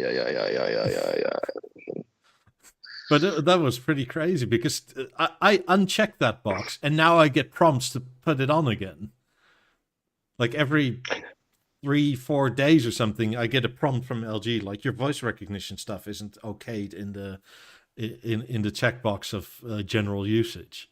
It's like, I don't want it, but you can't say no. You can just say later. Mm-hmm. Later. They're still gonna get you. Yeah. So I only agreed to 2 terms in the beginning, which is like the mandatory terms, right? Before, because otherwise your TV's not usable. And the reason why I did that, because I'm like, well, piss off, I don't need any of this shit. But ever since then, my TV doesn't connect to the Wi-Fi. It doesn't reconnect to the Wi-Fi. Yeah, it's got to that point, I think. I don't know whether it's just I've got to 41 years old and I don't care anymore. It's like it's terms and conditions and all that rubbish. It's just agree. It should just work. Just want you to work as intended. If I have to agree to your shitty little conditions, I don't care. Just do it. Listen to me, fine, whatever. You can be bored. God, I'm going to send you a contract someday. I'm just not going to tell you that I need a new kidney, but like, could you please help me out for installing stuff? I'll pay for the airfare here. Fuck. Oh, that's going to be horrible. No, I'm not reading that Billy Bullback. No, I do. I'm very glad that P&O woke up from the Google dream and the new. I think the new Mozart platform generations are coming out now without the support for that, which it just makes sense. I mean, you can add it to Google Home still, which I've done, obviously, and it'll still support Chromecast fully, but it just hasn't got the voice assistant in. Question from Marky for you, John. In your initial review, at what channel? I haven't seen the review yet. Let's see. You place the Edge above the A9. Do you still rank them like that? We need more Edge fanboys over here. No, see, Edge, it depends on the setting. In a sort of commercial environment, a hotel, a restaurant, a bar, to fill a big space with something that looks kind of funky on the wall, Edge is hard to beat because it's so ridiculously powerful. Often in a house, Edge can be a bit too much, especially with that active bass port. To sit in front of, to sit and listen to music, I actually prefer A9 in a home. I do like I quite like Edge on a piece of furniture, on a cabinet, on its little table foot. I think it looks quite cool. But I think I'd go I have an A9 downstairs, so that answers that question. I have an A9 instead of an Edge, so yeah, I chose A9. I never liked that cheese wheel, bro. I never did. In the right setting, it looks amazing. I like how but it's placement. It all comes down to placement with this thing. And it's very limited for placement. That's the only thing I don't like. Don't get me wrong. I find it beautiful as a design. Especially, I'm a sucker for the aluminum, so that whole circle, it looks hot. The mechanical aspect of it for the volume up and down control, or the rocking, right? That's sick, especially on the wall bracket, because it makes it weightless, which I don't know how the hell they did that. But the limitation of placement is probably the most severe that I had ever seen B&O ever come up in the history of their product and portfolio. In the right setting, it's cool, and it will fill a big space. But this speaker is more or less like, it's more intended for public spaces like a gym. Yeah. You know, I don't think that this is a bar, restaurant. It'll fill a huge space. It's right. Really powerful. But it's not something that I would literally place in the corner of my house and try to listen to stereo out of it. It's just that's not this product. So, you know, for that reason, I'm out. An enormous house in a big hallway. Yeah, in a big house, Edge lovely. Can fill a big room. In a regular size or small size room, you'd probably find Edges too much. If I were ever to get one, I would probably put it in a garage and then put a big freaking, I don't know, either an Audi logo or something on it from Skinny Play, right? Like to make it look cool. Or even the big B&O logo, make it a freaking B&O sign that plays music. That's actually a good idea. I may pick one up before I go. He's gonna make a B&O logo out of it. I shouldn't with B&O hat on, but a custom cover with a business logo on it in a business. Edge is ace. I mean, I must say though, compared to the Mark IV and whatever else is coming for an A9. It does suffer with not having room compensation. That's the main thing. You see? Yeah. Because I absolutely adored the Mark IV A9. It's as powerful as you need it to be, quite honestly. It is. And the room sense makes a big difference because downstairs where I have a turntable plugged into it and it sounds lovely. But the calibration makes a big difference because it's quite a small room. So I live in quite a small cottage. And it's a smallish room, too small for an A9, really. But it still sounds ace because I can't say nothing. I can't say nothing. I had Lab 90s in a freaking 800 square foot apartment, so and that's all 3 rooms combined. Yeah. So a balance would fill my room. A level would sound great in my room, but I have an A9, and it's. I basically, like my apartment, the living room back in the day was about the same size as one of the medium-sized listening rooms in the B&O factory. Mm. And then you roll 90s in there, and then you start giving some beans. And my current place isn't all that much bigger. It's only like 1,000 square feet or something, 1,100, something like that. I miss my 90s every day, and I fucking miss him even more when I have to go to the shop and he's doing a demo on a 50s. I'm like, mother, I want my sound back, but I can't even fit the boxes through the hallway here in my house because I'd have to take out all the door handles and shit. Ugh. And that being said, also, to put those speakers in here, I don't think that I could go any more than 25 volume on them because, like, yeah, I'm gonna get pushed off the balcony here by somebody. And I like my music loud, man. I guess I'm an asshole when it comes to neighbors, but you know what I mean. It doesn't bother me when I listen to it loud. Pushed off the balcony with "Au revoir." Bonjour. Have a safe flight, and it's 18th floor, so yeah, it's a long ways down. My current 2 thoughts about 90s, and I'm telling myself this is. I'm annoyed I didn't buy them at launch because it would save so much money, and I'm so happy I don't have them now when I have to move. Yeah. Yeah, those would be a headache, bro. You would have to air freight them directly to America. Like, there's no way.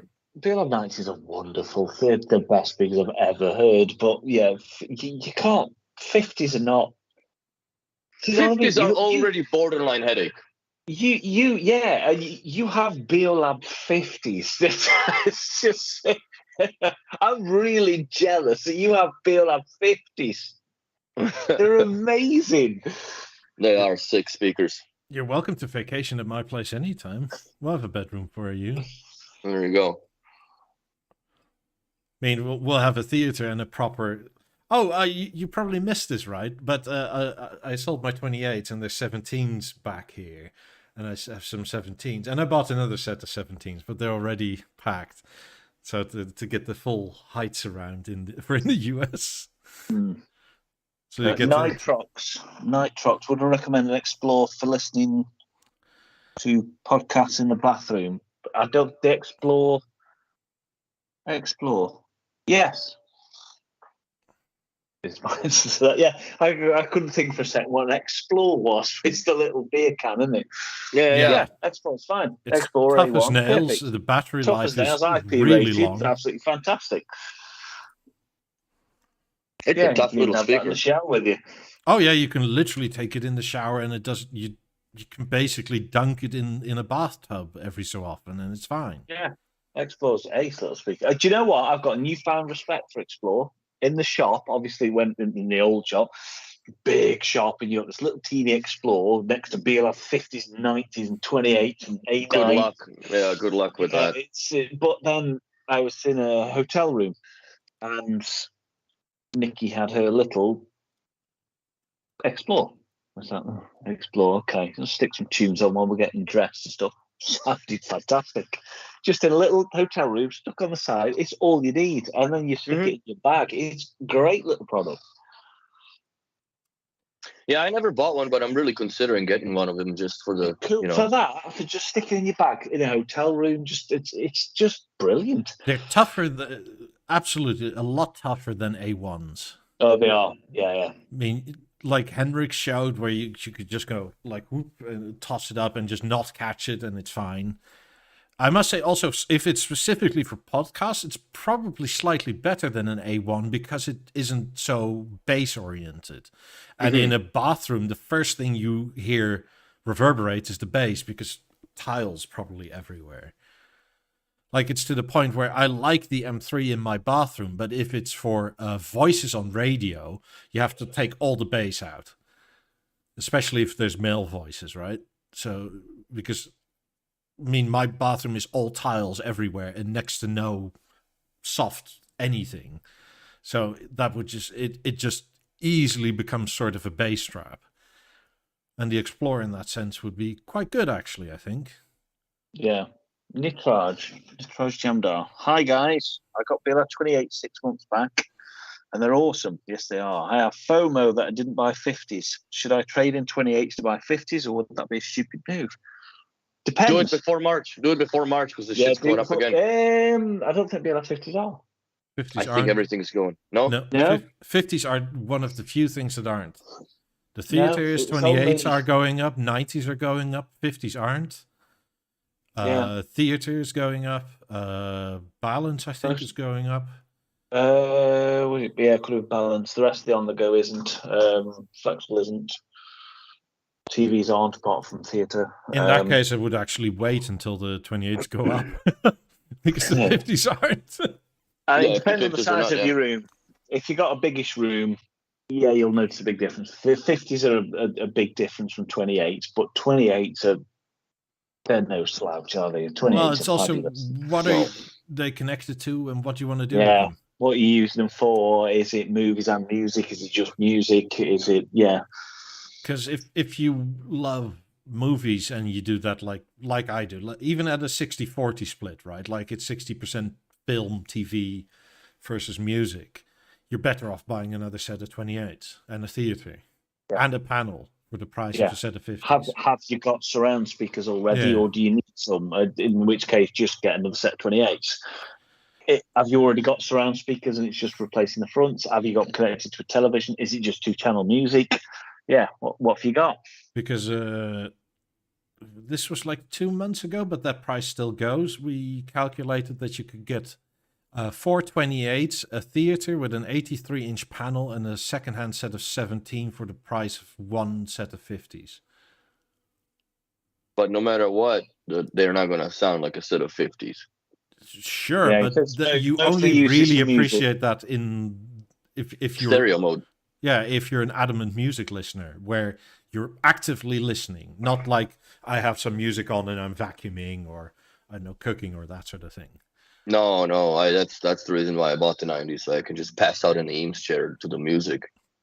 Yeah, if you're sitting listening to your favorite albums in the sweet spot, you will There is properly nothing appreciate better. 50s. There's nothing better. There is sitting nothing with better, a man. little glass and your favorite album in the sweet spot in a calibrated 50 or 90 Properly little and triangle, properly set out. Just oh it's yeah, just fantastic. It's the next level up from 28. 20, you still get that experience of 28. It's narrow. It's still Yes. very good, but 50s is just there again. It's amazing. It's a proper experience. Or if you want to go, I guess, with the cheapest avenue possible that you could take, I would get a Lab 19 for the 28 to help them out. Because the bass does run away a little bit when you get to my levels of music listening. Because the fun doesn't start till 70. 65 is all right. 70 volume is good. That's when, you can feel the music properly. And yeah, with the 50s or 90s, you don't have to worry about them running away from it because they just look at you, fucking, that's all you got, bitch, give me some more, and you just push that volume button and apart from that's the only Steve says, imaging on the 28 in narrow mode is hard to beat. It is. It's nearly there. The only thing you get over with 50s is just that utter control because they've got much larger, much bigger drivers, and the low frequency extension is just absolutely effortless. Where the 28s have to work a bit to get that super deep stuff. They still do it admirably for such small drivers, but 50s it's like doing a different game. It's like doing 70 miles per hour in a Ford Fiesta or a Ferrari. It's also slightly preference because the thing when I installed the 90s at my dealer, right, the thing I've immediately noticed was the difference in tweeter sound, like lens versus direct tweeter.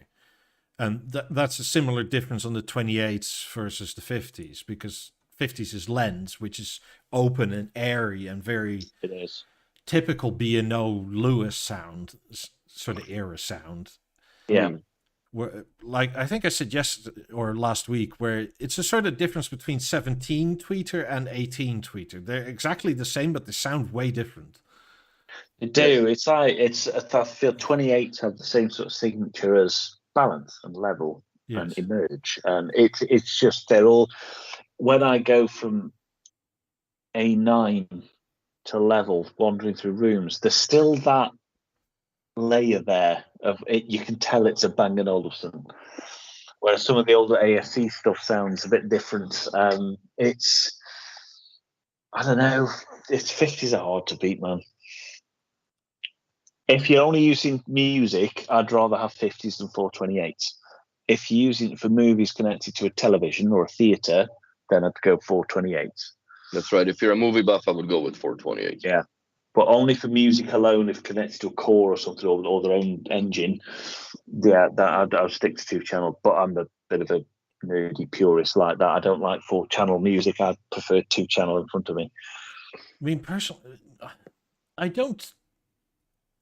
It's different. The Balance and 28s have a different sound signature than 50s, 18s, 17s, that sort of thing. And I'm not sure if I like it because it's a lot more bassy than we're used to from B&O. Like B&O was always kind of flat. Even the 17s are kind of flat. I mean, 17s are, yeah. The 28s and the theatre, I find loudness off, bass -1 in most settings. Yeah, sort it out. They sort of have an EQ if I lay on my back. Yeah. Yeah. What the theater? I honestly use the theater in a TV mode. I don't put it to movies. It's way too much bass for what it is here. Yeah. Yeah. It's the theater also has a bit of a bass bump, but it's not as bad as 28 or Balance. Yeah. No, but they do bad. This thing rocks quite a bit. I still find at some frequency levels, even the G2 panel will vibrate. And but recently, I realized that I tightened the shit out of the wings. Okay, like I did it properly, and it's been what 2 months since I've had the theater. Mm-hmm. So I'll give it a month because I had to wait for the 55 to 65 wings. I put the 65-inch wings on, I tightened them proper, and like it was like last week we're watching a movie, and it's just like what the fuck? And I grabbed the wing, and it stops the movement. Like it like you could hear, you can feel it. I'm like, oh man. Get one of those NASCAR torque wrenches. So, and I left my toolbox, like my toolbox downstairs in my car. I'm like, oh, right, like I need to tighten this because there's no way. So I, for first time, used my Victorino Swiss Army knife to fix B&O with it, and I tightened the wings, and it all went away. But there's still a little bit of panel vibration if it's like a low rumble in the movie, right? That really starts to zing the panel a bit. But other than that, I have no complaints. Another question. Also, 18s plus 19 versus 28s. Thoughts? 28.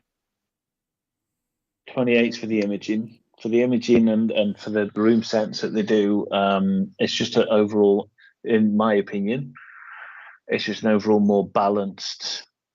It's just easier. I think, yeah, that would be my personal choice. If by themselves and nothing drives it, absolutely 28s. Attached to a theater, it's... Ooh, attached to a theater. Well, that's a good one. It's a hard one. Sub. That is a good one. Yeah, I was thinking I was in 2-channel mode there. Yeah.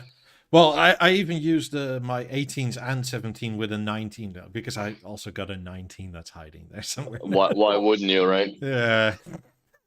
So well, with theatre, you can. Yeah. I mean, normally I would slap you in the head for putting a subwoofer with BLR 50s, but with a theatre, it actually works. Yeah, it's set as sub center or rear or something. But I use it in like the 2-channel plus sub mode. 418s are slightly better than 28. He's good, this guy, isn't he? He's awesome. He's good. Thank you, Stefan. He knows his stuff. But he actually lives in Montreal. I was the one that set up his place. So it was the first time I actually met somebody that watched the podcast in real life. So yeah, it's funny. I would almost say, in terms of outputs connected to a theater, 17s are kind of more the way to go with a 19 if you want to do 1v1. I mean, the 18s sound better than they ever have before with a theater. Oh man, it's unbelievable difference. Because on a harmony, they're kind of lackluster. Not in. There's no bass. Yeah, but it's also just like anything below 120 just gets rerouted. It doesn't matter hertz. I mean, anything below 120 hertz it doesn't even go there. Stop. It goes somewhere else. So you never ever hear it. And with a theater, it's dynamic and it makes it so much better. But 17s are kind of killer, but they don't look as good. So I get the natural inclination of 18s plus 19 because it's similar looks. Yeah, the 17s, their sort of bass response and how clean they are is inhuman for the size of them. It's not right. No, they go to what, low 30s? 30s, yeah. It's just insane, and it's clean 30 as well. It's not this minus 12 dB nonsense. It's actual clean, lovely. It's really impressive. Yeah, the 18s here, but even the 18s here with the theater, like it's a for my not taste, but for what I'm used to, this is a very small system that I had, right? A little bit of a sound bar and a couple of speakers in the back.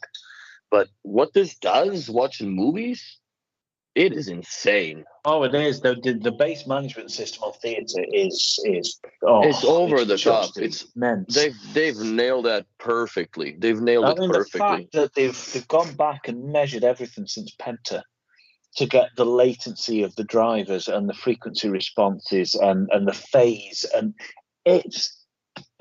that's why theatre costs what it does, because of all that development that they've done to make it that you can plug in 20-year-old speakers and it still sounds amazing. That's impressive. That. Not amazing. It'll sound better than you've ever heard them before. It will. It breathes new That's life what's into crazy really to me. old speakers. Yeah, as long as your drivers aren't cooked, because all the polypropylene is degraded around them in the sunshine. They'll sound immense, and even 18s and stuff like that. That in 2 channels tend to have they sound really beautiful until they have a really sharp roll off. I think I don't know, 50, 60 hertz or whatever it might be. They have a really sharp drop off a cliff. Theatre just gives them new life. I think it's amazing. No, they've done it right, and I still can't get over the design of it, like how beautiful that looks from every angle. It's and it just makes sense because the bottom of the keel, I guess it's the same more or less radius as the 50s have, so it looks good with that. It just looks good altogether. I don't think I would ever go with like an anthracite one or some crazy ass colors, but if you go to anthracite, then you never see the joining lines where the aluminum machining perfect. Like the machining on this thing is insanity.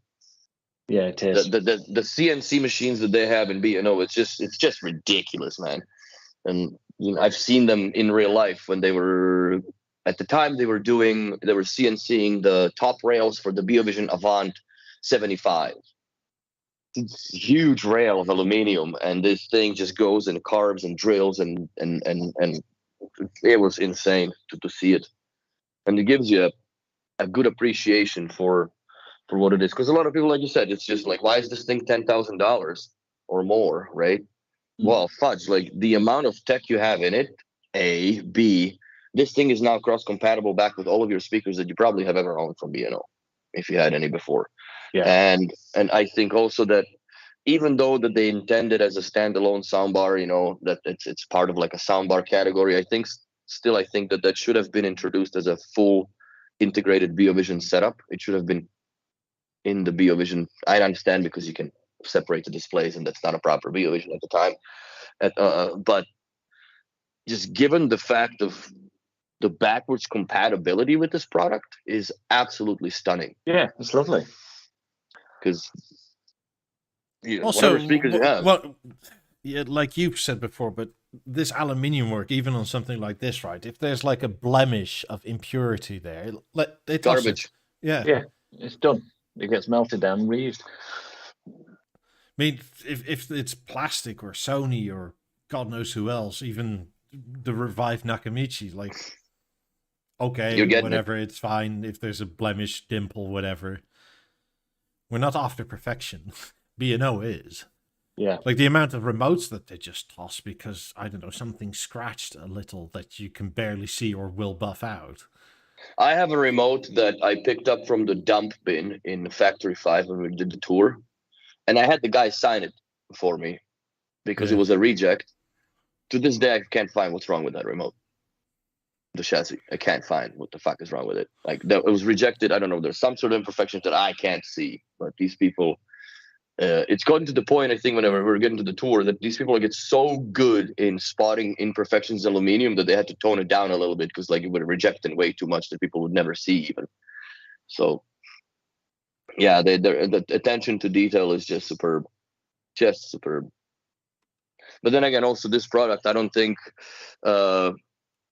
it was meant for people that this is their starting point. This is for someone that has a whole bunch of speakers from B&O. Oh, it is. It's either.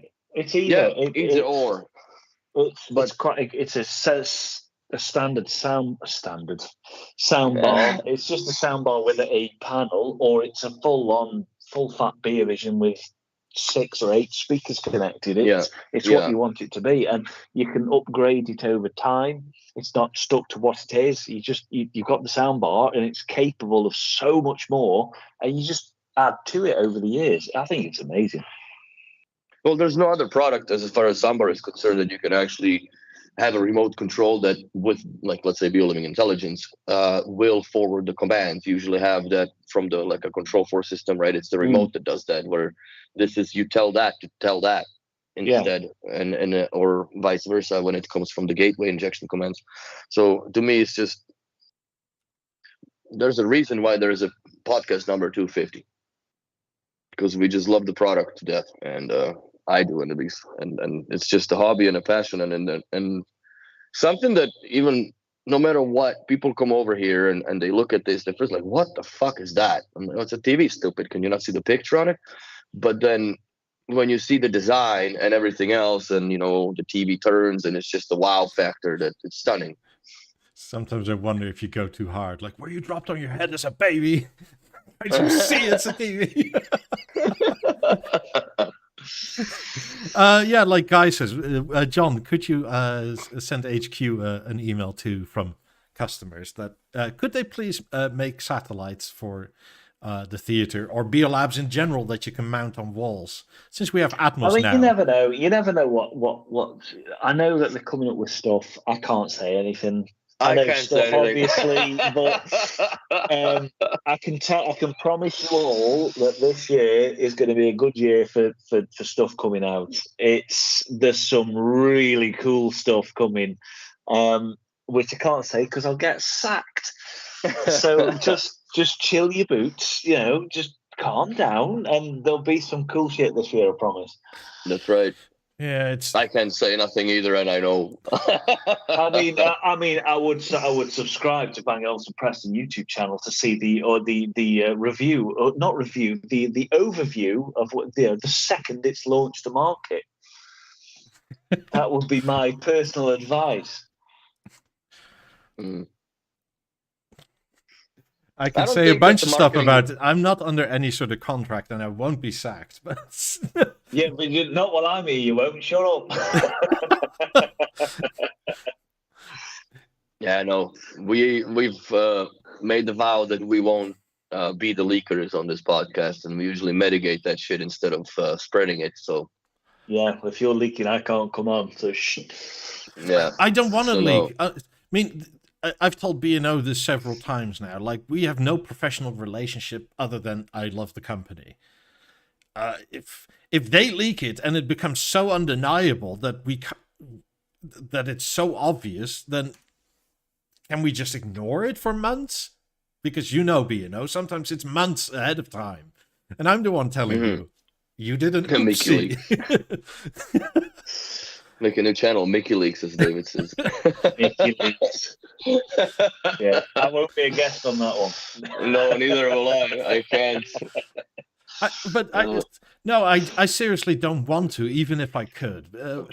But I like in terms of where I can and want to say stuff. It's like in a way, it's kind of weirdly planned out and not that optimized in my personal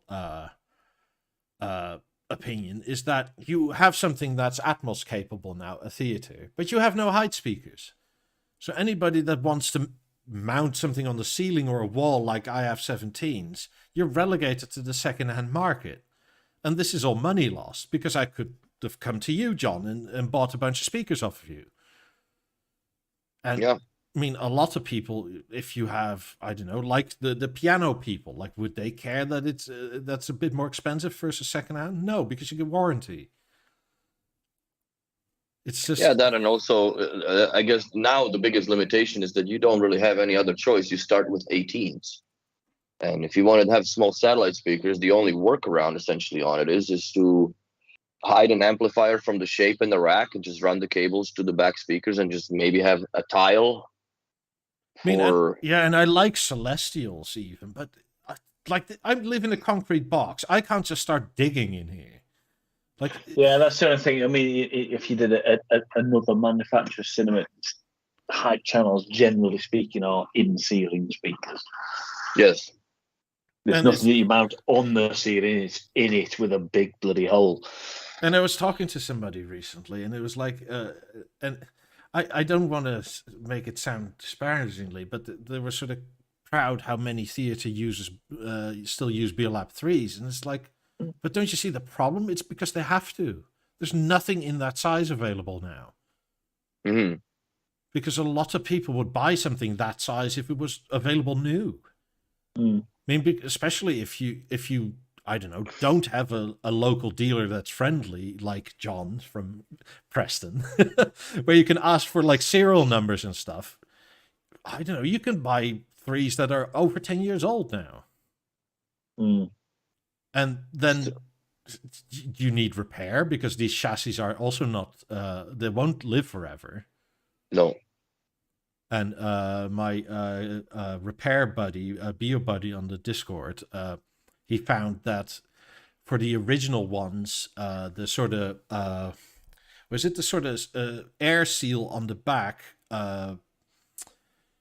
oxidizes the PCB board, where like On which? On the BeoLab 3s, like where the clamps come together, you have a sort of gasket with the PCB where all the things are. And that gasket will eventually corrode the PCB board. So I had no idea. It's not end of, like it won't kill it, but if you leave it long enough, it will if there's no service done, right? But it's again, something like if you buy a new speaker, this is none of the headaches you're ever worrying about.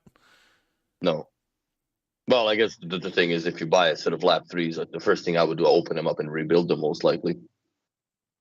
Put new guts in it while they're still available as parts. Yeah, but if you, like, we had a guy on 3 weeks ago, was it now? 90s up front, and then 3s and 3s. And it's like, well, there's not really anything else to put there. I mean, he doesn't have the room really for 18s. It's like, please make something small. That would be right. That would be nice. And you would sell a lot of it. I think our prayers are going to get answered soon, hopefully. I think so too. Or work faster on the balance as rear speakers.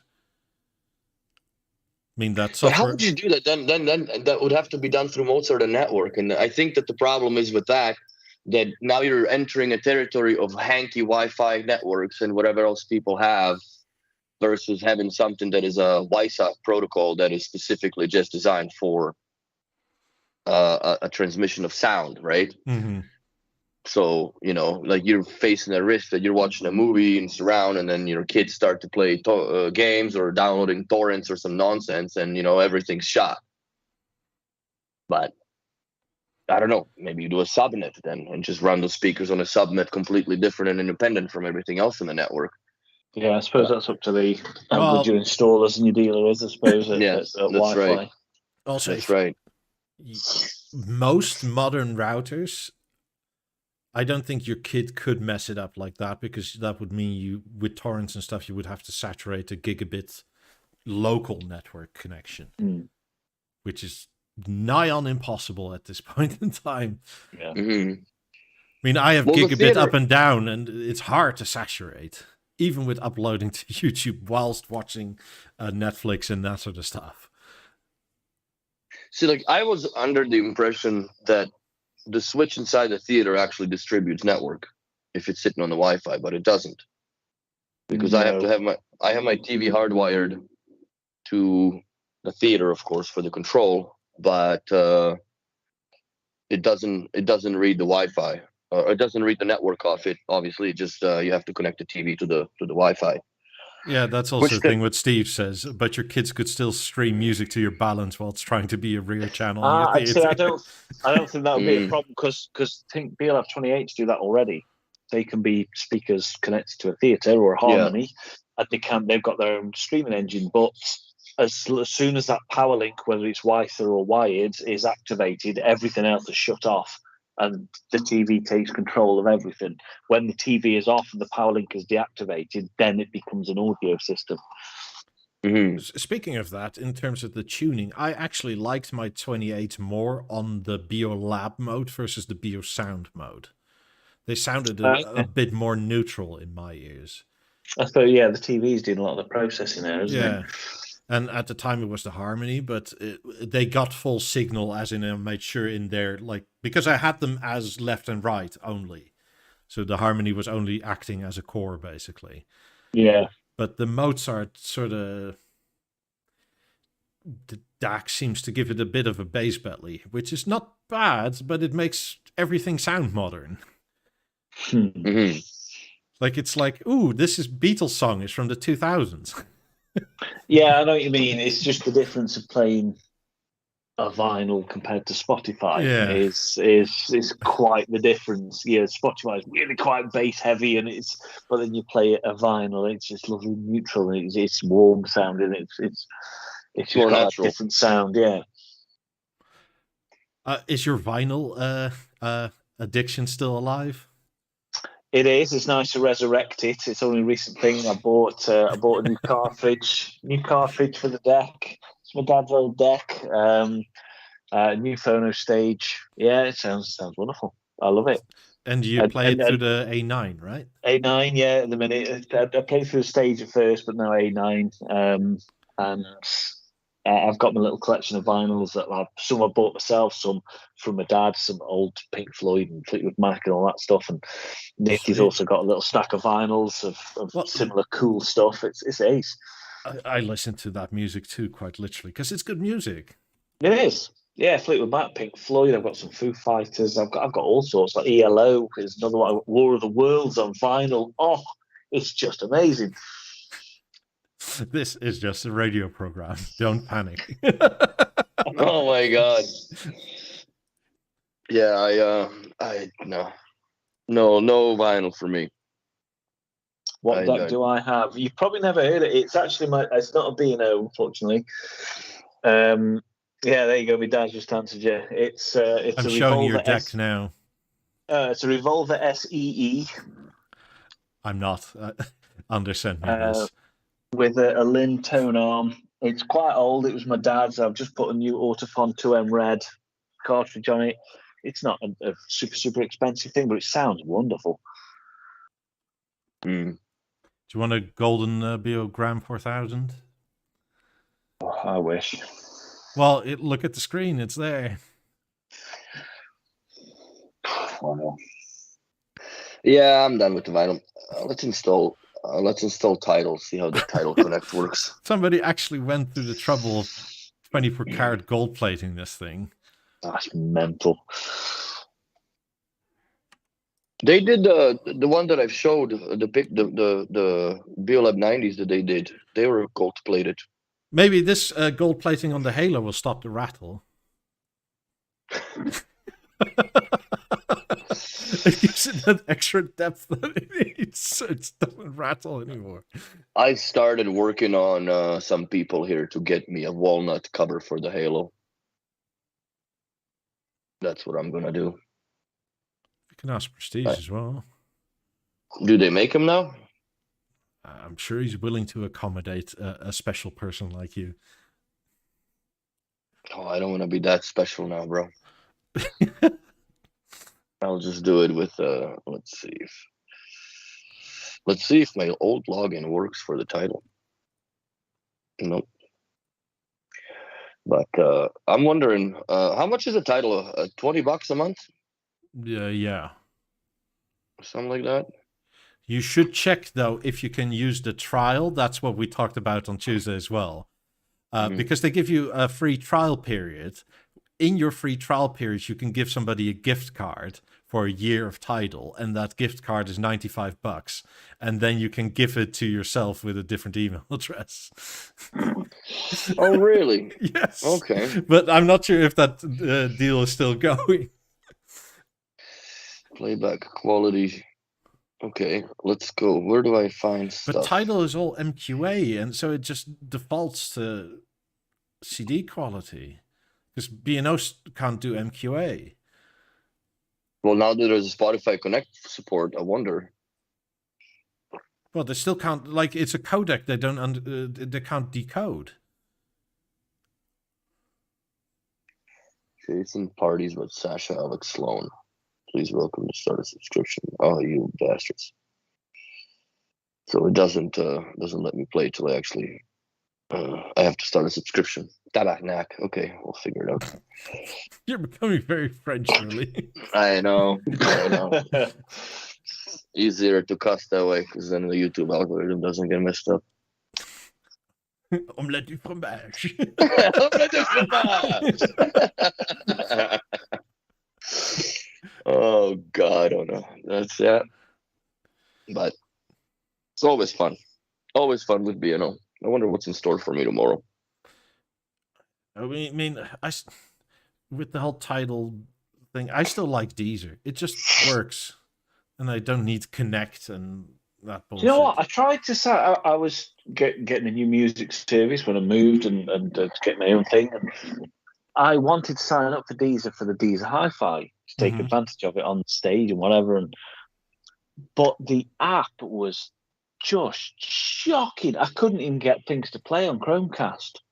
It would say it was playing, then it wouldn't, and then it started skipping tracks. And in the end, I had to give up because it just would not work with Chromecast. I'm sure it was a weird thing on my network or with my device or something, but I just couldn't get it working. I had to cancel the subscription and move to Spotify because it just Why don't worked. you use the internal streamers on like the A9 and the stage? I mean, I could do it, so I might try. Maybe I should try Deezer again just to get the higher quality.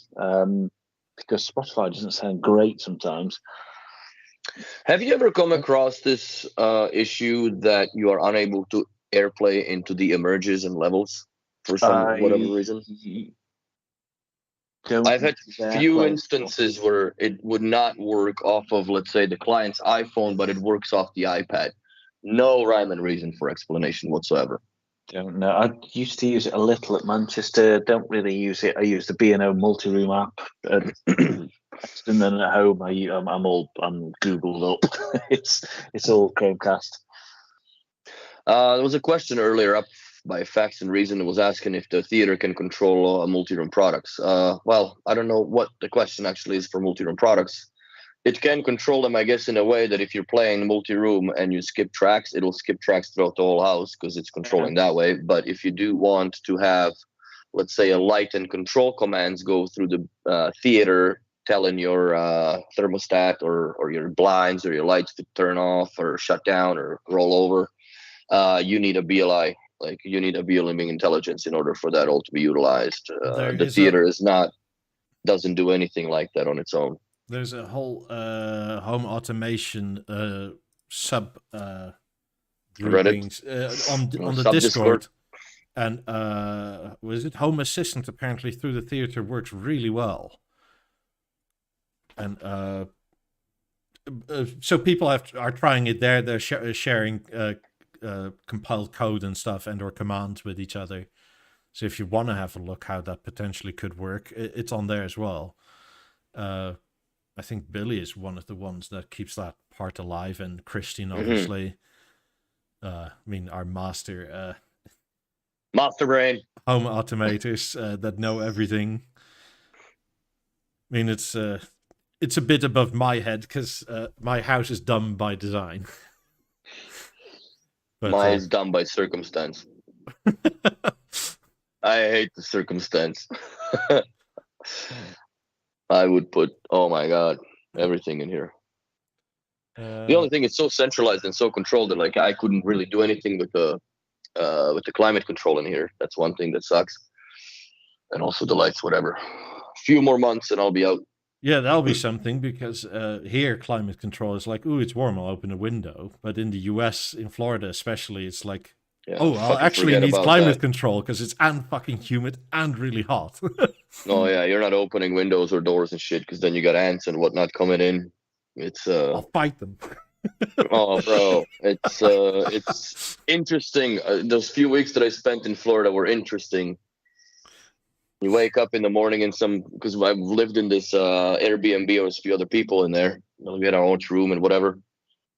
And some dick had forgotten I think it was a banana or something on the table, right on the countertop in the kitchen. And in the morning, you have like the whole colony of lines of army of ants. I'm like, fuck, man. I don't even if this was in my place, I'd vacuum them, right? Because I have a vacuum. I have a vacuum there. So sucks, bro. And it's not like a dog, right? That you just take him, okay, here, boy, and you throw it outside. No, these motherfuckers are in there still. Like, you have thousands of ants going in up the freaking kitchen and whatnot. Yeah, bugs are a real deal. Which to me, like, I'm like, Like I've seen Eric in Australia, like he had a couple lizards crawling to the back of the Avant and shot the TV's board. Wow. I shit you not. So now I'm thinking like fucking It's nice and warm in holes, there. these vent holes in the bottom of the 90s, bro. Like how much critters I'm gonna get crawling up in there to live in it. There's a lot of room. There's a lot of boards and stuff, whatever. But there's a Maybe you can lot of automate real one of estate. those electric tennis rackets to go up every so. Just set up a perimeter around every speaker. Yeah, modify one of those cat toys that auto swings, right? With one of those tennis Fudge. rackets. I did think about for here to get myself a Roomba. I was doing a job last week. From Monday to Friday, or Monday to Wednesday, we're on it's another massive B&O job. But he didn't really buy much stuff because he's got a lot of legacy products. So it was ton of old B&O. But set up the Avant and whatever, and all of a sudden just like something like you can hear some shit undock from somewhere and starts going. I'm like, what is that?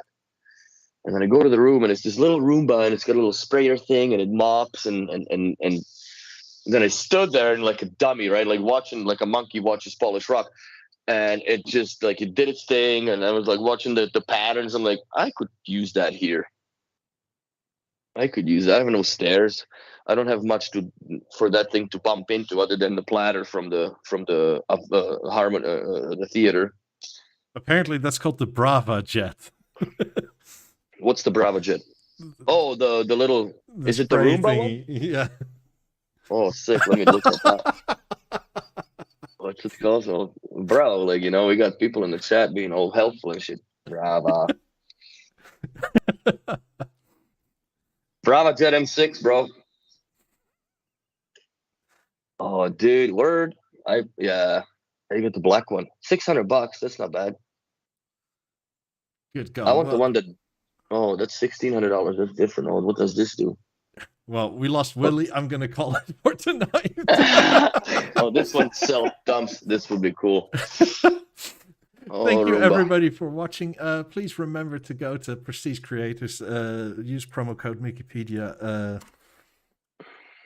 As in all small caps. It ends March 31st. 10% off. No kickbacks. Just lovely chaps. So get yourself a lamp or a remote holder and see you or all... a beautiful base covers for your old 18s or 8000s. Yeah, or wall brackets for your 8000s, or there's a lot He's here. got it all. And go and support them. Thank you, everybody, for watching. Thank you, John, for joining. Thank you for being alive again. Thank you for re-YouTubing. Yeah, it's a pleasure. It's nice to be back and more to come. And yeah, I'll come on more often now I'm here, so it's easier now. Nice. And if you want me on, of course. Of course we do. Of course. Of course It's we do. always a good time. More B&O people we got chatting, the better it gets, because we kind of, we passed the nerd point a long time ago. Yeah, and for everybody earlier that was somehow thinking we can't mention the other side, B&O Manchester is still in the Discord autofill server side, so there's no issues here. Just more people doing B&O, the better for B&O. Yeah, I don't care. Yeah. So, that's right. Yeah. Thank you, everybody, for watching. See you Tuesday or next week. Bye, everyone. See you guys.